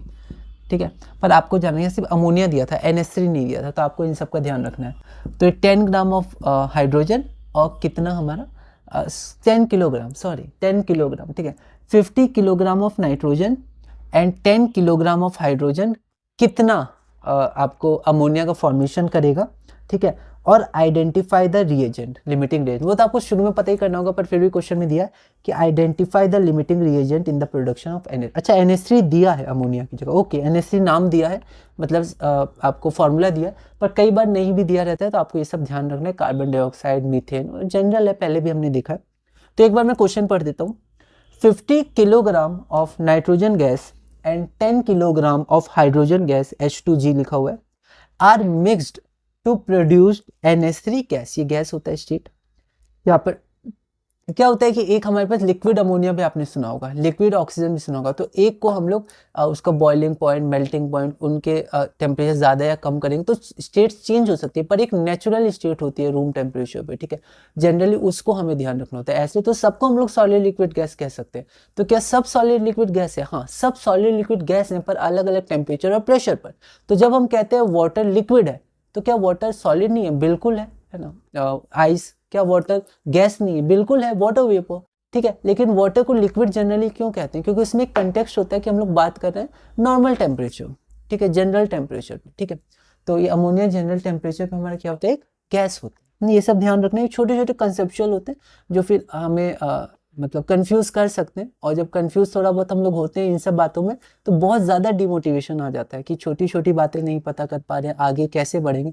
फिर इतने सारे डिमोटिवेशन और इतने सारे थॉट्स आ जाते हैं, फिर दिक्कत हो सकती है। तो अगर आपको नहीं भी पता है, कोई नहीं, आप उस क्वेश्चन को ध्यान रखिए, पर रुकिए नहीं, डिमोटिवेट मत होइए, आगे बढ़िए। और उनको ध्यान रखें, कहीं ना कहीं देखिएगा वो नॉलेज आपका बिल्कुल कनेक्ट होगा। हो सकता है फिजिक्स के जरिए हो जाए, मैथ्स के जरिए हो जाए, कहीं जनरल जब टॉक हो या फिर जनरल बातों से आपके वो क्वेश्चंस कनेक्ट हो जाए, वो कनेक्ट हो जाएगा। आपको क्या करना है, बस हार नहीं मानना है, उस क्वेश्चन को ध्यान रखना है और आगे बढ़ते रहना है। समय लगेगा, बहुत समय लगेगा, पर वो कनेक्ट जल्दी होगा अगर आप रिवाइज करिएगा तो, ठीक है। तो यहाँ पर हमारे पास क्वेश्चन है, calculate the amount of NH3 gas formed and identify the limiting reagent in the production of NH3 in this situation. एक बार आप इसको ट्राई करिए, फिर हम लोग अभी इसको सॉल्व करते हैं। तो हम लोग अपना अगला क्वेश्चन देखते हैं। अगला क्वेश्चन हमारा क्या है, तो अगला क्वेश्चन है 50 kg of nitrogen and 10 kg of hydrogen are mixed to produce NH3। NH3 हमारा अमोनिया होता है। Calculate the amount of NH3 formed and identify the limiting reagent. तो हमें सबसे पहले लिमिटिंग रिएजेंट को आइडेंटिफाई करना है, क्योंकि लिमिटिंग रिएजेंट ही हमें बताएगा कि हमारा प्रोडक्ट कितना बनेगा। तो यहाँ पर क्वेश्चन स्पेसिफिक अलग से भी दिया हुआ है कि identify the limiting reagent, but first we will find out the limiting reagent और उसके बाद ही हम लोग कंटिन्यू करेंगे, ठीक है। तो हम लोग शुरू करते हैं। तो यहाँ पर हमारे पास N2 50 kg है और H2 हमारे पास 10 kg है। तो यहाँ पर क्या हम बोल दें कि H2 हमारा लिमिटिंग रिएजेंट है क्योंकि वो कम मात्रा में है? ऐसा नहीं, हमें पहले बैलेंस्ड इक्वेशन के अनुसार चेक करना होगा कौन लिमिटिंग रिएजेंट है। तो आइए सबसे पहले हम लोग इसको बैलेंस करते हैं। यहाँ पर N2 है तो यहाँ पर हम लोग 2 लिख देते हैं, और यहाँ पर आपका 2N, यहाँ N2, तो 2 एटम्स नाइट्रोजन के। अगर हम लोग यहाँ देखें तो हाइड्रोजन के 6 एटम्स हो जाएंगे, यहाँ पर 2 ही एटम है, तो हम लोग यहाँ पर 3 से मल्टीप्लाई कर देंगे, 3 2s are 6। एक बार हम लोग चेक भी कर लेंगे जल्दी से, तो N2 2N, ठीक है, 3 2s are 6, 2 3s are 6, okay. अब हम लोग देखते हैं कि बैलेंस्ड इक्वेशन के अनुसार हमारे हाइड्रोजन और नाइट्रोजन का रिलेशन कितना है, ठीक है, क्वांटिटी में। तो यहाँ पर मास में हम लोग बात करते हैं, तो हम लोग इस बैलेंस्ड इक्वेशन को पढ़ सकते हैं, पढ़ना हमने देखा था। तो हम लोग कैसे पढ़ सकते हैं, नाइट्रोजन का 14 होता है ग्राम पर, यहाँ पर N2 है तो 2 × 14 इज इक्वल टू 28। तो 28 gram of nitrogen requires 3 H2। H का 1.008 होता है, पर हम लोग 1 लेकर ही आगे बढ़ेंगे, ठीक है। तो यहाँ पर 2 3 2s are 6 ग्राम। तो ऐसे पढ़ सकते हैं हम लोग कि 28 gram of nitrogen reacts completely with 6 gram of hydrogen, ठीक है, टू गिव 2 × NH3। 14 और 3 17 2s are 34 to give 34 gram of NH3। तो हमें लिमिटिंग रिएजेंट डिसाइड करना है, तो हम लोग रिएक्टेंट्स को हम लोग रिलेट करेंगे, कनेक्ट करेंगे। तो यहाँ पर क्या है, 28 gram of N2 reacts with 6 gram of nitrogen, okay. अब कैसे चेक करेंगे, तो यहाँ पर हमें दिया है 50 kg, तो हम लोग चेक करते हैं 50 kg नाइट्रोजन के लिए हमें कितना हाइड्रोजन चाहिए। सॉरी, यहाँ हाइड्रोजन होगा, इन सब का ध्यान रखेंगे, ठीक है। तो यूनिटरी मेथड से हम लोग देख सकते हैं, तो 1 ग्राम नाइट्रोजन के लिए कितना ग्राम चाहिए, 6/28 ग्राम ऑफ H2, 1 ग्राम। और हमारे पास दिया कितना है, 50 kg, तो 50 kg मतलब कितना हो गया, 50 × 1000, तो 50 × 1000 ग्राम of N2, it requires 6/28 × 50 × 1000 gram of H2। एक तरीका तो ये है, फिर हम लोग क्या करेंगे, इसको कैलकुलेट कर लेंगे, ठीक है। एक और तरीका है कि आप डायमेंशनल एनालिसिस से भी आगे बढ़ सकते हैं। कैसे, तो यहाँ देखते हैं, ये हमारा बेसिक तरीका था। यहाँ पर हम लोग देखते हैं कि अमाउंट ऑफ H2, हमें H2 निकालना है, ठीक है, ये हमें गिवन है, तो डायरेक्ट हम लोग लिख सकते हैं अमाउंट ऑफ H2, ठीक है। तो अमाउंट ऑफ H2 हमारे पास कितना है, ओके। तो यहाँ पर सबसे पहले हम लोग क्या करेंगे, यूनिट फैक्टर बनाएंगे। तो यूनिट फैक्टर में क्या आएगा, ऊपर H2 ही रहेगा क्योंकि H2 चाहिए, तो 6 gram of H2 divided by 28 gram of N2, ठीक है, multiply by amount of H2 चाहिए, और ये हमारा यूनिट फैक्टर है, ठीक है। अब यहाँ देखिए नीचे हमारे पास क्या है, 28 gram of N2, 28 gram of N2। तो यहाँ पर हमें कितना मास दिया हुआ है, 50 kg, तो हम लोग लिख सकते हैं 50 × 1000 ग्राम ऑफ N2। यहाँ से ये कैंसिल होगा और वही आ गया, ठीक है, कोई दिक्कत नहीं। तो यहाँ पर जब हम लोग इसको देखेंगे तो हम लोग क्या करेंगे, अप्रॉक्स करेंगे, अप्रॉक्सीमेटली हम लोग करेंगे, ठीक है। तो अप्रॉक्स देखते हैं, तो यहाँ पर 28 है, यहाँ पर 6 है, तो पहले तो कैंसिल कर देते हैं, ठीक है। तो यहाँ पर हम लोग कैंसिल कर देते हैं 2 से, तो 14 टाइम्स और 2 3 टाइम्स। फिर यहाँ पर 7 से 2 7s आर एंड 2 25 मान लेते हैं 25। तो ये आपका कितना हो जाएगा 25 3s आर 75, ठीक है, इंटू 1000, तो 75,000 डिवाइडेड बाय 7। अब यहाँ पर ग्राम है, पर ग्राम किसका होगा H2 का होगा, ठीक है, ग्राम ऑफ H2। अब हमें इतना अमाउंट रिक्वायर्ड है H2 का, दिया कितना है 10 kg, तो kg में कन्वर्ट कर लेते हैं, तो 1000 से डिवाइड कर देंगे तो 75/7। अब यहाँ हम देख सकते हैं ये जो वैल्यू है ये 10 से तो क्या होगी ग्रेटर होगी, ठीक है। तो यहाँ पर आपका इसको आप लिख सकते हैं 70 + 5 और इसको आप डिवाइड कर सकते हैं, तो डिवाइड बाय 7 तो 10 + 5/7 मतलब 10 से ज़्यादा, ठीक है।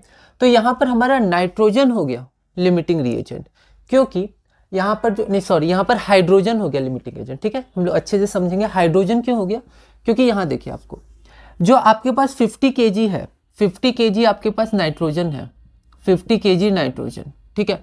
उसके लिए कितना चाहिए आपको, तो आपको चाहिए 10 पॉइंट समथिंग, ठीक है। अगर इसको देख लेते हैं 0.7, तो 10.7 के आसपास 10.7 kg आपको चाहिए H2, पर आपके पास H2 है कितना 10 ही kg है, ठीक है। तो 10 kg ही है, मतलब ये क्या है, ये पहले कंज्यूम हो जाएगा, मतलब 50 kg से थोड़ा कम उसी नाइट्रोजन में ये आपका 10 kg हाइड्रोजन कंज्यूम हो जाएगा।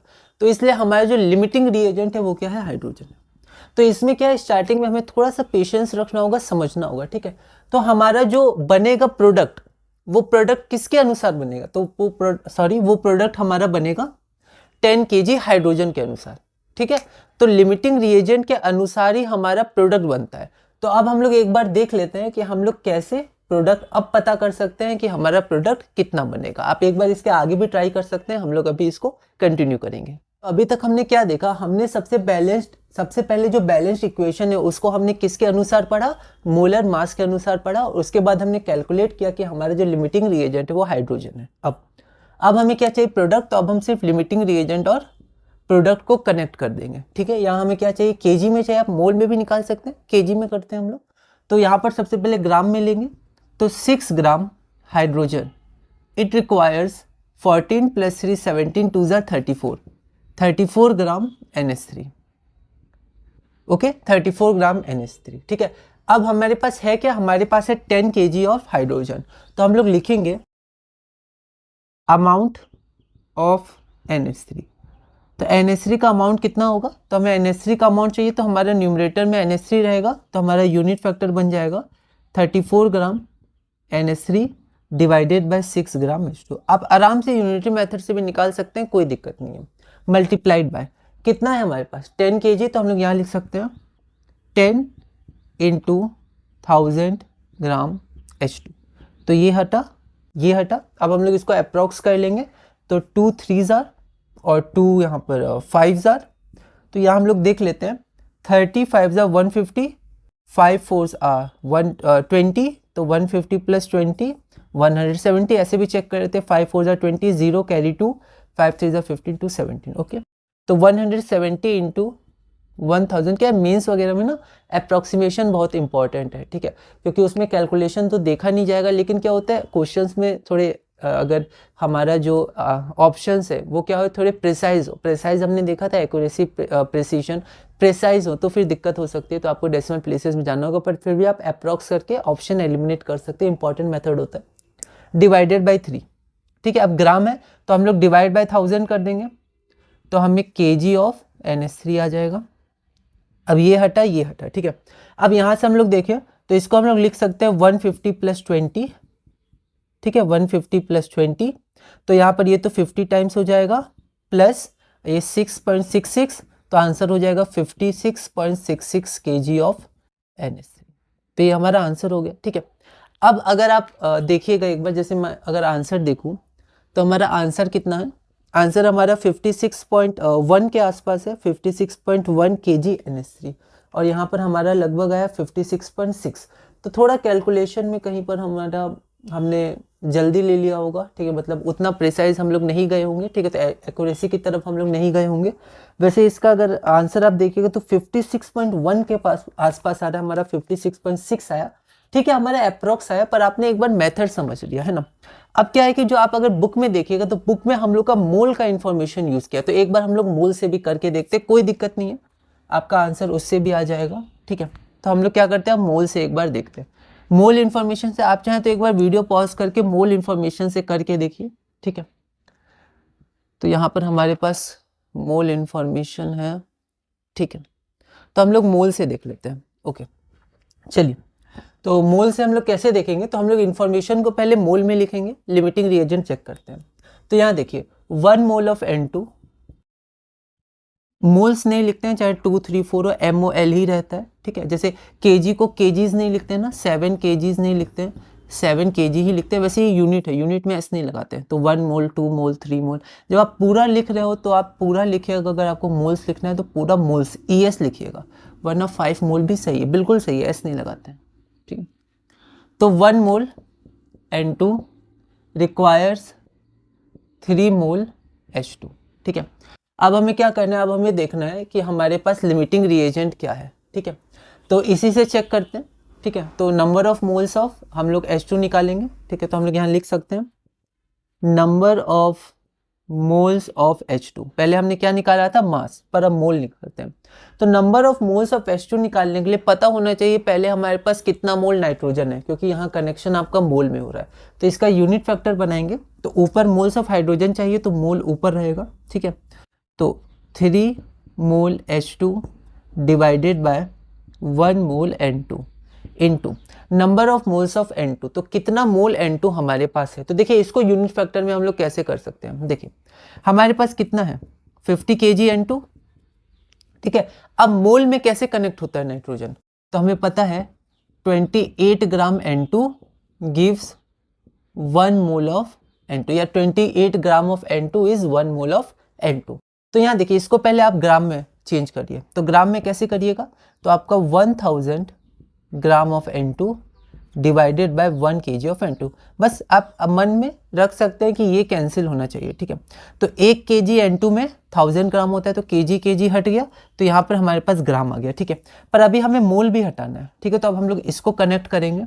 ओके, अब देखिए ग्राम, अब ग्राम हटना चाहिए और मोल ऊपर आना चाहिए, ताकि मोल ये वाला भी हट जाए। तो हम लोग ऐसे यूनिट फैक्टर इसको बना सकते हैं। तो 1 mole of N2 contains 28 gram of N2। ठीक है, आप देखिए यूनिटरी मेथड से आगे बढ़ जाइए ना, बुक में थोड़ा ऐसे करके लिखा हुआ है तो आप ऐसे भी कर सकते हैं, कोई दिक्कत नहीं है। ठीक है, आप इसको पहले कर सकते हो, उसके बाद आप थोड़ा कंसेप्चुअल बदल सकते हैं, पर आप ऐसे ही करिएगा लगभग, है ना। जो मेन कॉन्सेप्ट है वो ऐसे ही रहेगा, पर आप थोड़ा सोचने, कुछ पहले सोच सकते हैं, कुछ बाद सोच सकते हैं, कोई दिक्कत नहीं। तो यहाँ देखिए आपको आना चाहिए मोल्स ऑफ H2, तो यहाँ पर मोल ऑफ N2 और मोल ऑफ N2 कैंसिल हुआ, यहाँ पर आपका kg N2 कैंसिल हुआ, और यहाँ पर ग्राम N2 आपका कैंसिल हो गया। तो आपका आंसर आ जाएगा मोल ऑफ H2। तो यहाँ देखिए, तो यहाँ पर अगर हम लोग देखें तो क्या आ जाएगा, 3 into 50 into 1000 divided by 28। 3 into 50 into 1000 divided by 28, ये हमारा हो गया मोल H2। ठीक है, अब ये है, तो इसको हम लोग अप्रॉक्स करेंगे, पर पहले हम लोग देख लेते हैं हमें कितना मोल दिया है, तभी तो हम लोग कंपेयर कर पाएंगे। क्योंकि 50 kg को इतना मोल चाहिए, पर हमें दिया कितना है, कितना मोल, तो हमें दिया है आपका 10 kg। इसको मोल में कन्वर्ट करना होगा, तो 10 kg गिवन मास कितना हुआ, 10 इंटू 1000 ग्राम।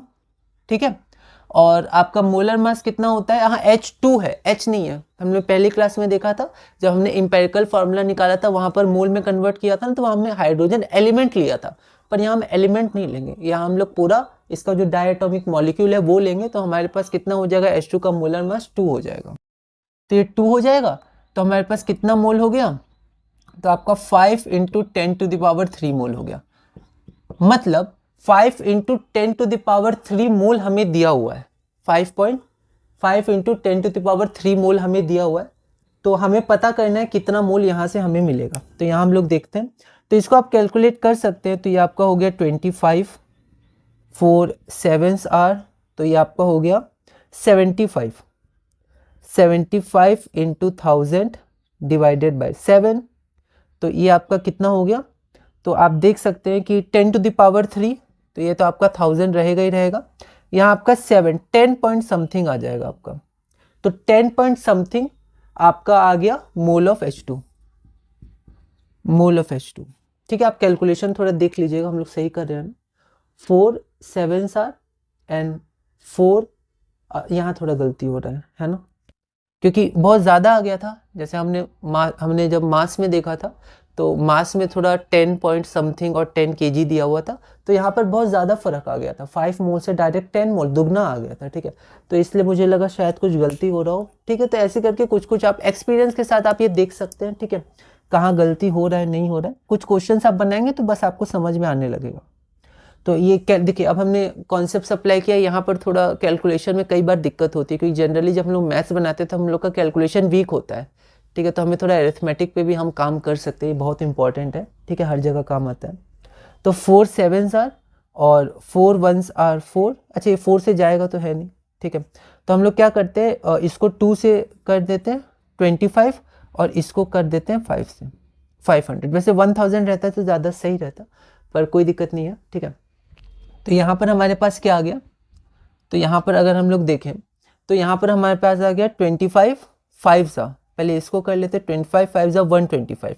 अब 125 इंटू 3, तो 125 इंटू 3 क्या हो जाएगा, 100 3 सा 300, फिर 20, तो 23 60, तो 360 और 5 3 सा 15, तो 375 आ जाएगा, है ना। 375 डिवाइडेड बाय 7। ओके, ये हमारे पास हो गया। तो यहाँ हम लोग अगर देखें तो इसको हम लोग कैसे ब्रेक कर सकते हैं। 7 5 या 35, तो सबसे पहले 35,000 में ब्रेक कर लेते हैं। ओके, तो यहाँ पर बचेगा कितना, 25,000। ठीक है, तो 25 फिर 21 में ब्रेक कर लेते हैं। ठीक है, 21 फिर कितना, 400 बचा, फिर 400 को किस में ब्रेक करें, 350 में कर लेते हैं प्लस 50। ठीक है, अब सबके नीचे 7 आ जाएगा। देख लेते हैं सही तो हम लोग किया ना। 3500 तो 3700, 100 तो 37 450, 37 450 तो 37 500। ठीक है, तो यहाँ से आपका डायरेक्ट आ जाएगा 5000 प्लस 300 प्लस 300 प्लस 50 प्लस आपका 7 पॉइंट समथिंग, मतलब 7.1 आ जाएगा शायद। ठीक है, तो ये आपका कितना हो गया, 500। ठीक है, तो 5300, 5357.1, इसको इधर ले जाएं तो 5.3, तो 5.3। अब यहाँ पर अगर मैं आपसे पूछूं कि इसको राउंड ऑफ करिए, 5.3 रहेगा 5.4 रहेगा, तो 5 है यहाँ पर, तो उसके बगल में क्या है, ऑड है, तो ऑड है तो वो इवन होना चाहिए, तो 5.4 इंटू 10 टू द पावर 3 मोल, तो अप्रॉक्सीमेटली इतना आ जाएगा। मतलब जो हमारे पास 50 ग्राम ऑफ N2 है, 50 किलोग्राम ऑफ N2 है, उसको हमारा चाहिए 5.357, मतलब 5.4 इंटू 10 टू द पावर 3 मोल। हमारे पास है कितना, बस 5 मोल है। ठीक है, कहाँ है, हाँ 5 मोल है। इसका मतलब क्या है, लिमिटिंग रिएजेंट हो गया।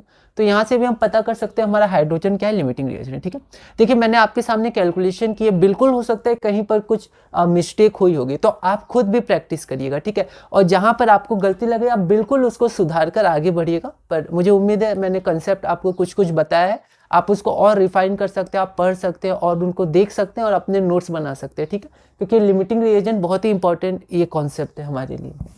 चलिए, तो एक बार हमें पता चल जाए बस, उसके बाद क्या करना है हमें करना। तो ये सब क्या है, बस हम पता कर रहे थे। अभी हम आंसर की तरफ बढ़ेंगे अब, क्योंकि एक आंसर तो हो गया है, क्योंकि स्पेसिफिक पूछा गया था कि लिमिटिंग रिएजेंट क्या है। तो यहाँ पर हम लोग अब आगे बढ़ते हैं। तो यहाँ पर अब हमें कनेक्ट क्या करना है, फिर से H2 और NH3 को, पर अब हम लोग मोल में कनेक्ट करेंगे। तो 3 mole of H2 it requires 2 mole of NH3। ठीक है, ये हमारा हो गया। तो एक बार हम लोग आंसर भी देख लेते हैं, हम लोग सही तो जा रहे हैं। ठीक है, तो 1 मोल रिक्वायर्स, ये हो गया। ठीक है, तो we need to know how many moles. Okay, तो यहाँ पर 50 kg इंटू 1000 1 kg, तो ये हमारा मोल्स ऑफ नाइट्रोजन। तो यहाँ पे पहले मोल्स ऑफ नाइट्रोजन निकाला गया और उसके बाद number of moles of hydrogen निकाला गया। ठीक है, तो हमने जो लगाया वो हमने थोड़ा सा अलग मेथड यूज़ किया था। यहाँ पर अलग थोड़ा सा मेथड यूज़ किया गया है, 5.36। ठीक है, तो जो 1 मोल है उसको 5.36 चाहिए। हमारा भी आंसर 5.36 नहीं आया था, हमारा 5.4 आया था, लगभग 5.4 ही रहेगा, 5.4। और number of moles of N2, तो number of moles of N2 हमने निकाला था क्या? जैसे हमने number of moles of H2 निकाला था 5.36, ठीक है, और हमारे पास गिवन मोल्स ऑफ H2 हमारा 5 था। अच्छा, यहाँ पर 2.016 ग्राम लिया गया है, ओके, तब थोड़ा कम है, ठीक है। हमने क्या किया था, 2 ग्राम ऑफ H2 लिया था, ठीक, तो यहाँ पर 5 आया और यहाँ पर आपका ये आया, ठीक है। हाँ, हमारा लगभग वही है, इसमें थोड़ा अलग अलग निकाला गया है। तो यहाँ पर 2.086 था, 016 आया क्योंकि 1.008 लिया गया था, हमने डायरेक्ट 1 ग्राम लिया था, सॉरी डायरेक्ट 2 ग्राम लिया था, वहाँ पर 2 पॉइंट, क्योंकि 1.008 इंटू 2 करिएगा, यहाँ पर हमने 1 ग्राम इंटू 2 किया था, थोड़ा सा अंतर है पर ठीक है। तो 3 मोल को हमें कनेक्ट करना है 2 मोल ऑफ NH3 से, ठीक है, 2 मोल ऑफ NH3। तो यहाँ पर हम लोग देखते हैं कि यहाँ पर आप देखिए कि हमें कितना गिवन है, 10 kg, 10 kg गिवन है और हमने इसका मोल निकाल लिया था। तो जैसे हमारा 5 आया था पर उसमें 4.96 लिया गया, कोई दिक्कत नहीं है। तो यहाँ पर हम लोग डायरेक्ट यूनिटरी मेथड लगा देंगे, ठीक है।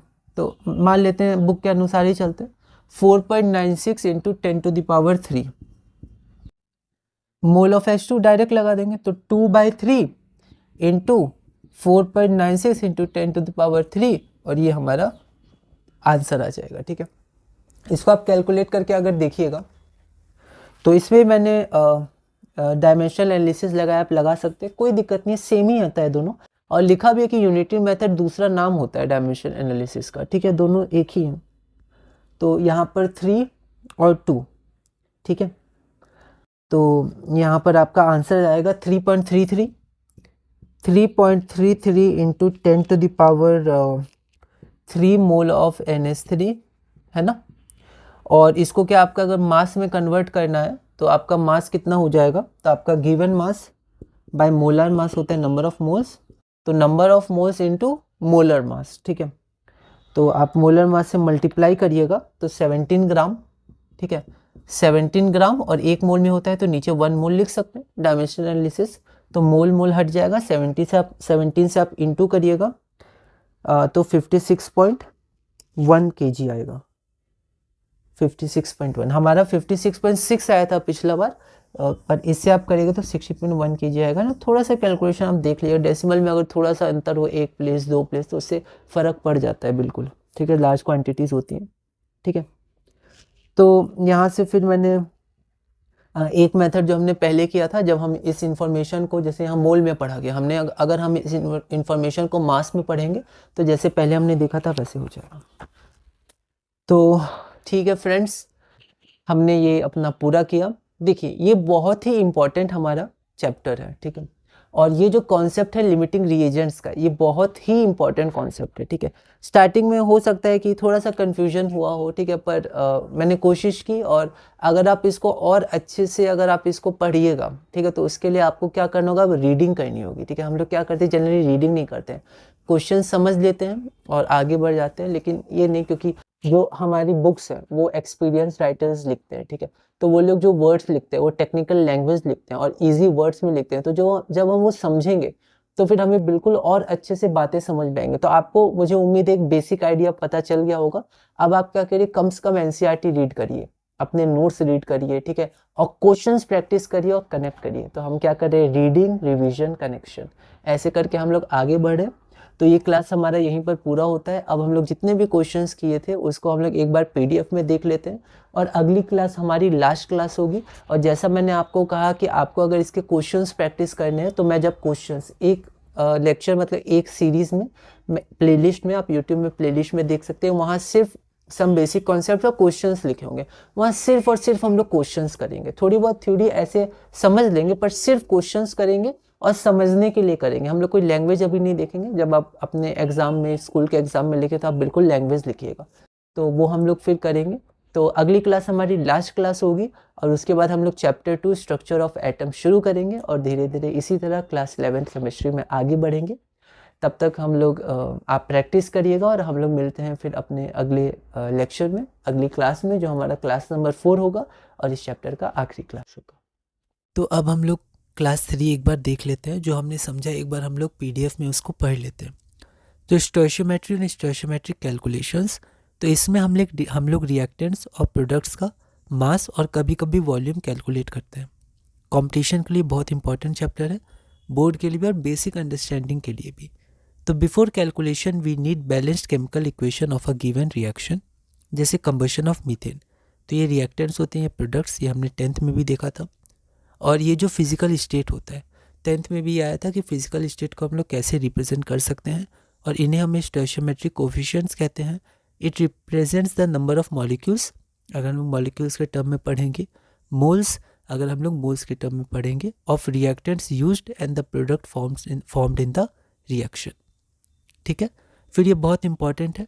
ठीक है, एलआर कैलकुलेशन मतलब लिमिटिंग रिएजेंट कैलकुलेशन के लिए, स्टोइशियोमेट्रिक कैलकुलेशंस के लिए ये हमने देखा था। ठीक है, तो इन्फॉर्मेशन हम लोग कैसे कैसे इसको पढ़ सकते हैं। तो सबसे पहले तो हम लोग इसको पढ़ सकते हैं मोल के टर्म में, उसके बाद मॉलिक्यूल के टर्म में, उसके बाद लीटर के टर्म में 22.4 भी होता है, यहाँ 22.7 लिखा हुआ है, तो हम लोग देख लेंगे कौन सा हमें लेना है। और फिर मोलर मास के टर्म्स में भी हम लोग इसको रीड कर सकते हैं, इन्फॉर्मेशन डिराइव कर सकते हैं। अगला है हमारा नंबर ऑफ मोल्स का फॉर्मूला। तो अगर देखिए, अगर ए एलिमेंट है तो उसी का मास और उसी का मोलर मास, अगर ए कोई मॉलिक्यूल है तो वही मॉलिक्यूल का गिवन मास और यहाँ पर आपका मोलर मास। ठीक है, तो तीनों जगह ए होगा। वैसे ही आपका मॉलिक्यूल्स और एवोगाड्रो कांस्टेंट, ठीक है, एन ए जो आपका हो गया, या पार्टिकल भी आप लिख सकते हैं ए की जगह, यहाँ पर मॉलिक्यूल्स है, कोई दिक्कत नहीं, तो आपको मोल्स मिल जाएगा। आगे हम लोग बढ़ते हैं, लिमिटिंग रिएजेंट क्या होता है। तो यहाँ पर रीडिंग बहुत इंपॉर्टेंट है। ठीक है, तो आप रीडिंग ज़रूर करिएगा। Balanced equations give the exact amount of different reactants that react to give the exact amount of products formed. Many a time reactions are carried out with the amount of reactants that are different from the amount as required by a balanced chemical equation. जैसे हमने 50 kg N2 10 kg ammonia वाला example दिया, लगभग हमेशा क्या होता है, exactly जो बैलेंस इक्वेशन के अनुसार होता है वो हमें नहीं मिलता है, या फिर हम लोग उसको नहीं कैलकुलेशन करते हैं, हम लोग कैलकुलेशन अलग नंबर से करते हैं। ठीक है, तो many a times reactions are carried out with the amount of reactants that are different from the amounts as required by a balanced chemical equation. In such situations one reactant is in more amount than the amount required by balanced chemical equation. ठीक है, जैसे N2 और H2 के case में क्या था कि जो हमारा N2 था वो ज़्यादा था, बैलेंस्ड इक्वेशन के अनुसार हमने कैलकुलेट किया तो 50 kg से थोड़ा कम चाहिए था, पर वो 50 kg था। और जो हमारा जो दूसरा है H2 वो था, तो एक कम होता है। ठीक है, as required by the balance chemical equation. Balance chemical equation के अनुसार 50 kg को 10 से ज़्यादा H2 चाहिए था, लेकिन हमारे पास 10 से कम था, 10 kg से कम H2। ठीक है, तो मैनी अ टाइम्स यहाँ in such situations one reactant is in more amount than the amount required by balance chemical equation. पिछले क्वेश्चन में ये N2 है, तो N2 ज़्यादा अमाउंट में था, इसका मतलब जो H2 था वो कम अमाउंट में था। Is present in the least amount, मतलब यहाँ जो H2 था हमारा पिछले क्वेश्चन में, gets consumed after some time and after that further reaction does not take place. अब H2 बचा ही नहीं, तो N2 किसके संग रिएक्ट करेगा, जो उसका क्वांटिटी बचा है। ठीक है, तो the reactant which is present in the least amount gets consumed after some time and after that further reaction does not take place.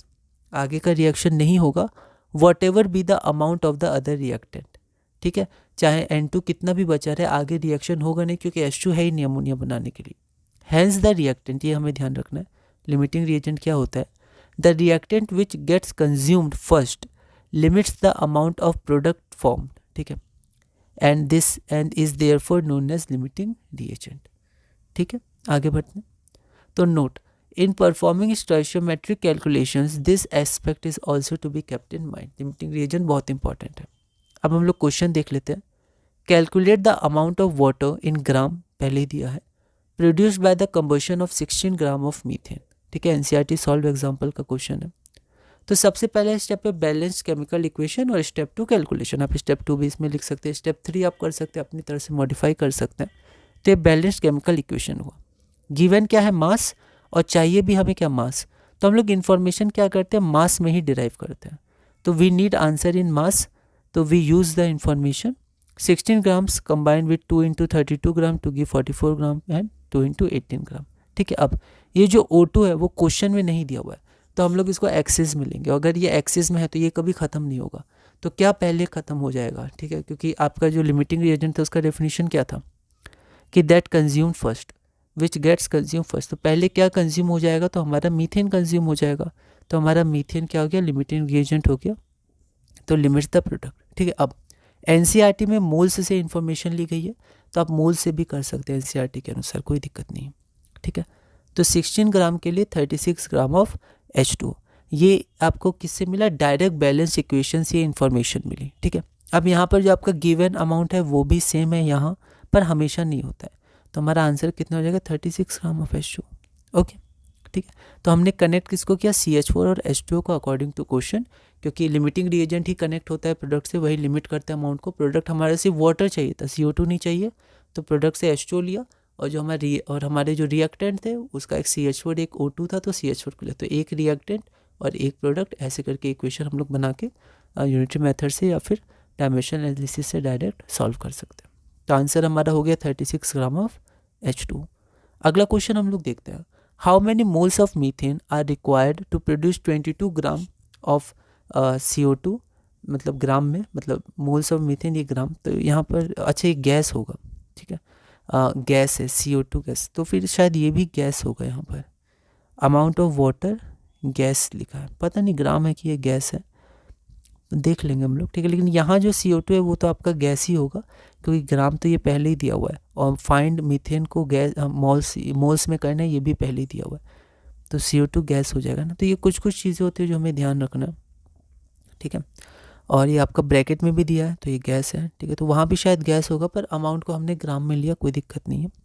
तो how many moles of methane are required to produce 22 gram of CO2 gas after combustion, तो combustion के बाद। ठीक है, तो ये NCERT solve example है, यहाँ पर प्रोडक्ट दिया हुआ है, तो गिवन मास CO2 है और हमें number of moles of CH4, तो mass of only one reactant नहीं, यहाँ प्रोडक्ट होगा, ध्यान रखना। एक प्रोडक्ट का हमें मास गिवन है, क्योंकि CO2 प्रोडक्ट है, यहाँ देखिए। तो सबसे पहले बैलेंस केमिकल इक्वेशन, अब कौन से इन्फॉर्मेशन हम लोग यूज़ करें, हमारे पास 4 इन्फॉर्मेशन है। ठीक है, तो आपके पास ग्राम है और मोल है, तो अब एक इन्फॉर्मेशन में एक ही तरह की बात आएगी, जैसे मोल है तो सबका मोल, और फिर मास है तो सबका मास, तो हम लोग कौन सा यूज़ करें।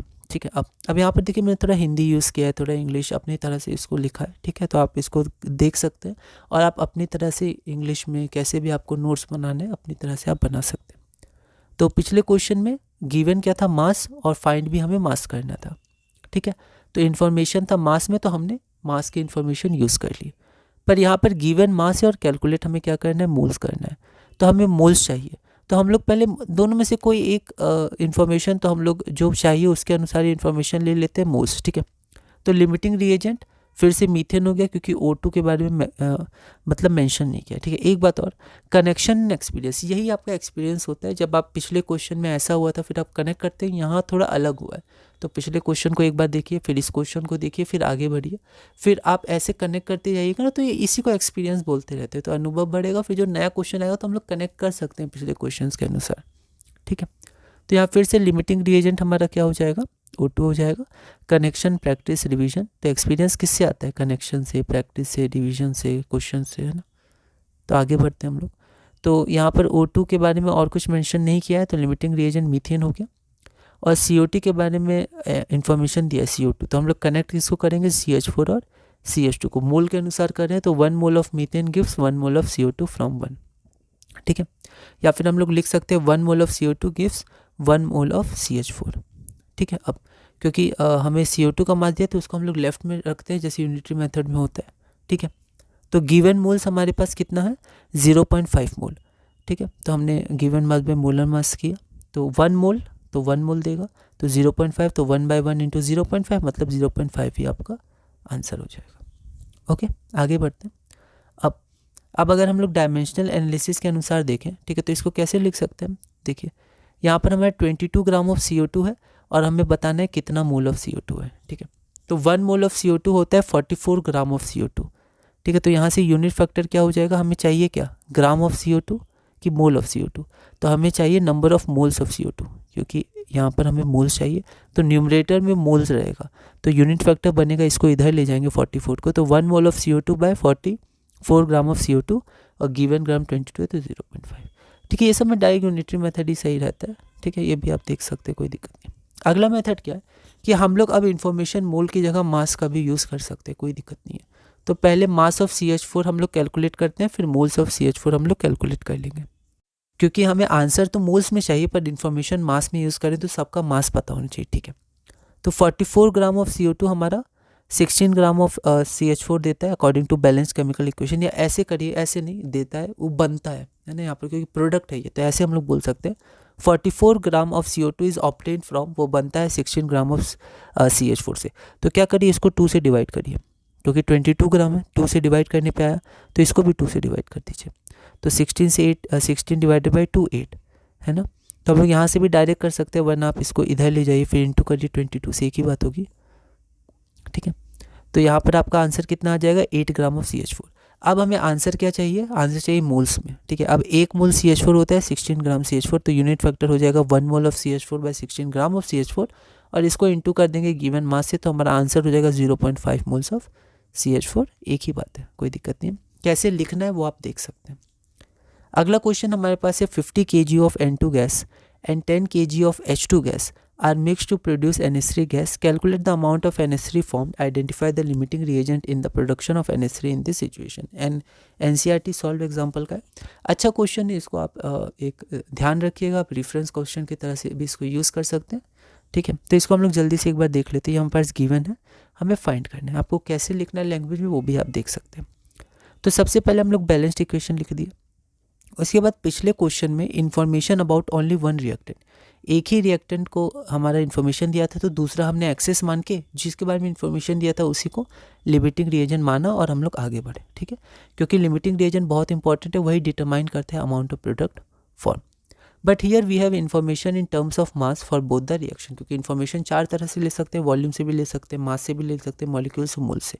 यहाँ पर मास के टर्म्स में आपका दिया है, मोल से तो आप डायरेक्ट ले ही सकते हैं। ठीक है, और आप मास से भी यहाँ ले सकते हैं। ठीक है, क्योंकि मास दिया है तो आप मोल से भी ले सकते हैं, given mass by molar mass. So for determination of amount of product we need limiting reagent, क्योंकि limiting reagent determines the amount of product, ये इंपॉर्टेंट है बहुत। ठीक है, आगे बढ़ते हैं। तो यहाँ पर लिमिटिंग रिएजेंट हम लोग कैसे फाइंड कर सकते हैं, तो मोल के टर्म्स में हम लोग लेते हैं। तो 1 mole of N2 requires 3 moles of 3 moles H2। 1 mole N2 requires 3 moles, यहाँ H2 होगा, H2 2 give 2 moles of NH3। तो N2 H2 और NH3। ठीक है, तो यहाँ पर मैंने मोल्स का रेशियो लिख दिया। ठीक है, तो यहाँ पर 1 और 3 को हम लोग कनेक्ट करेंगे, इसमें से जो रिएजेंट आएगा, मतलब जो लिमिटिंग रिएजेंट आएगा उसको कनेक्ट कर देंगे हम लोग NH3 से, और फिर हम लोग आंसर ला सकते हैं। ठीक है, तो यहाँ हम देखते हैं, but we need to know how many of them is given. ठीक है, तो यहाँ पर मोल्स होता है 1 mole 3 mole of H2 to gives 2 moles of NH3, लेकिन कितना मोल दिया हुआ है। तो सबसे पहले हम लोग देख लेते हैं number of moles of N2। जो हमने समझा था उसको हम लोग डायरेक्ट समझे थे हम लोग। ठीक है, लेकिन यहाँ पर हम लोग थोड़ा अलग अलग करके समझ रहे हैं, एक ही बात है।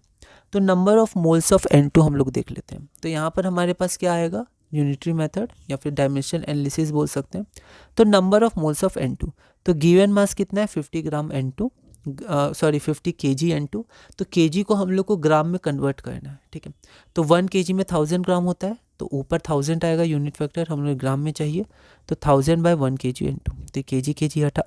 अब अगर हम लोग मोल्स का देखें तो ऊपर ग्राम ऑफ N2 है, तो कितना ग्राम ऑफ N2 1 मोल होता है, तो 28 ग्राम। तो आपका यहाँ पर 1 मोल 28 ग्राम, तो इसका यूनिट फैक्टर कैसे बनेगा, तो ये इधर आ जाएगा, तो 1 मोल बाय 28 ग्राम। तो यहाँ पर आपका क्या हो जाएगा, 1 mole of N2 by 28 gram of N2। तो यहाँ पर kg ग्राम हटा, तो 17.86 आएगा इंटू 10⁻²2 मोल। इसको हमने अलग निकाल लिया। उसी तरह number of mole of H2, ठीक है, तो इसको हमने यूनिटरी मेथड से फिर से निकाल लिया। तो 10 kg था, तो पहले ग्राम में कन्वर्ट किया, और आपका 1 मोल में 2.016 है, हमने 2 ग्राम लिया था, तो 4.96 आया। ठीक है, अब हमारे पास गिवन मोल्स कितना है, तो N2 का इतना मोल है और H2 का इतना मोल है। अब हमें बैलेंस केमिकल इक्वेशन से पता है कि 1 मोल ऑफ N2 रिक्वायर करता है 3 मोल्स ऑफ H2। तो हमारे पास कितना मोल ऑफ N2 है, इतना मोल ऑफ N2 है, तो इसको कितना रिक्वायर चाहिए, तो 5.36। थोड़ा कैलकुलेशन में हमें ध्यान रखना है, अप्रॉक्सीमेट होता है तो थोड़ा सा ध्यान रखना है। तो 5.36, तो इसको कम्प्लीटली रिएक्ट करने के लिए 5 मोल चाहिए, 5 से ज़्यादा, पर है कितना, 5 से कम। तो H2 पहले ही ख़त्म हो जाएगा, पहले यूज़ हो जाएगा, N2 बचा रहेगा, ठीक है। तो हमारे पास गिवन कितना है 4.96, चाहिए कितना 5.36, तो ज़्यादा है, which is less than the required. मतलब जो हमारे पास गिवन है 4.96 वो क्या होता है, लेस है देन द रिक्वायर्ड। रिक्वायर्ड क्या है, बैलेंस्ड इक्वेशन के अनुसार 5.36 × 10⁻3। इसका मतलब जो हमारा लिमिटिंग रिएजेंट है वो क्या हो गया, H2 हो गया, ठीक है। तो ये हमारे पास गिवन है, लेस है, ठीक है। तो ये हमारा डाईहाइड्रोजन लिमिटिंग रिएजेंट हो गया। तो जो कैलकुलेशन है देखिए मैंने उसको रेड पेन से लिखा है, थोड़ा मार्क किया है, ओवर राइटिंग यहाँ की है, तो हमें ध्यान रखना है हमारे नोट से। तो राइट योर मिस्टेक्स, मिस्टेक्स लिखना बहुत ज़रूरी है। 12th में अगर आपको आदत होगी अपने नोट्स में मिस्टेक्स लिखने की, तो आप जो मेन बोर्ड होता है 12th का आपका जो इंपॉर्टेंट होता है बहुत, उसमें आपको क्या होगी कि ध्यान, मतलब आप ध्यान रख सकते हैं, ठीक है। और जैसे अभी जैसे नई पॉलिसी के अनुसार NEP के अनुसार बहुत सारी चीज़ें चेंज भी हुई हैं, तो उसको भी आपको ध्यान रखना है। तो जैसा आपका मतलब एग्ज़ाम का पैटर्न होगा उसमें आपका ये बहुत इम्पॉर्टेंट रोल प्ले करेगा। और अपने नोट्स को रिवाइज करते हैं और उसमें अपनी मिस्टेक्स दिखते हैं, ठीक है। तो right your mistakes, so when you revise your notes you realise self experience. तो जब आप रियलाइज़ करेंगे आपको सेल्फ एक्सपीरियंस होगा, तो ये पार्ट ऑफ सेल्फ स्टडी भी होता है कि आप अपनी मिस्टेक्स से सीखें, है ना। आगे बढ़ते हैं। तो लिमिटिंग रिएजेंट हमारे पास डाईहाइड्रोजन होता है, और limiting reagent limits the product NH3 है, तो dihydrogen limits the formation of NH3। तो अब हम लोग क्या करेंगे, कनेक्ट करेंगे H2 को और NH3 को। तो dihydrogen limits the formation of NH3, तो हमने कनेक्ट किया। तो 3 moles of three moles of H2 requires 2 मोल, 1 मोल नहीं है 2 मोल, तो हमें बहुत ही केयरफुल रहना है। तो we can also proceed by general method of unitary method. तो आप यूनिटरी मेथड से भी कर सकते हैं, जैसे हमने किया यहाँ पर मैंने यूनिट फैक्टर बना दिया, कोई दिक्कत नहीं है, ठीक, क्योंकि दोनों एक ही है, NCERT में दोनों का नाम एक ही दिया हुआ है, और करके लिखा हुआ है, तो सिनोनिम्स हैं, ठीक है। बस थोड़ा सा वी अलग है, पर दोनों में हम लोग यूनिट फैक्टर ही बनाते हैं। तो यहाँ पर number of moles of NH3 कितना हो जाएगा, तो 2 मोल्स ऑफ NH3 है ना, यूनिटरी मेथड में लेफ्ट में लिखते हैं जो चाहिए होता है, तो 3 मोल्स ऑफ H2, ठीक है। 2 moles of NH3, 3 moles of हमारा H2। अच्छा, तो हमें क्या गिवन है, नहीं जो गिवन होता है वो लेफ्ट में लिखते हैं, सॉरी, और जो चाहिए होता है वो राइट में। तो गिवन हमारे पास क्या है, मोल्स ऑफ H2, तो इसको लेफ्ट में लिखेंगे तो इधर जाएगा तो 2/3 हो जाएगा। और गिवन क्या होता है, गिवन हमारा 4.96, तो गिवन लिख दिए बस। इसके बाद आप थोड़ा कैलकुलेट करिएगा तो आपका आंसर आ जाएगा 56.1 kg पर, ठीक है। तो अब हम अब गिवन में हमें डायरेक्ट मास दिया था, ठीक है, तो हमने बैलेंस इक्वेशन से डायरेक्ट मास इन्फॉर्मेशन, मतलब पिछली बार तो मोल लिया, यहाँ पर हम लोग मास इन्फॉर्मेशन भी ले सकते हैं, ठीक है। तो यहाँ पर 28 ग्राम N2 रिक्वायर्स 6 ग्राम H2, जैसे हमने बोर्ड में पहले देखा था, ये यूनिट फैक्टर हो जाएगा। इसके बाद कैलकुलेट करेंगे तो ये ग्रेटर देन 10 kg आएगा। लिमिटिंग रिएजेंट H2 हो जाएगा। फिर तो प्रीवियस प्रोसेस है, पहले जैसा प्रोसेस आप मोल्स में भी कर सकते हैं, मास में भी कर सकते हैं। और बोर्ड में हमने से ये जो प्रीवियस प्रोसेस है उसमें भी थोड़ा मास में समझा था, मोल्स में नहीं, ठीक है। तो ये हमारा लिमिटिंग रिएजेंट इंपॉर्टेंट है, ये हमारा पूरा होता है। तो यहाँ पर लैंग्वेज बहुत इंपॉर्टेंट है, तो आप लैंग्वेज के लिए मॉडिफाई कर लीजिएगा एग्जाम्स के लिए और प्रैक्टिस करिएगा। यहाँ मैंने एक जनरल अंडरस्टैंडिंग लिमिटिंग रिएजेंट के बारे में जनरल अंडरस्टैंडिंग, अब आप और जगह से पढ़िएगा और आज समझिएगा तो बिल्कुल आपको और धीरे धीरे समझ में आता रहेगा। यहाँ पर मैंने बहुत ही बेसिक और ब्रीफ में आगे बढ़े हैं हम लोग, ठीक है। तो हमें क्वेश्चंस को प्रैक्टिस करना है और क्लास 11th में सिर्फ क्वेश्चन के लिए अलग से प्लेलिस्ट में बनाऊंगा, ठीक है, जिसमें सिर्फ क्वेश्चंस के वीडियोस डालूंगा।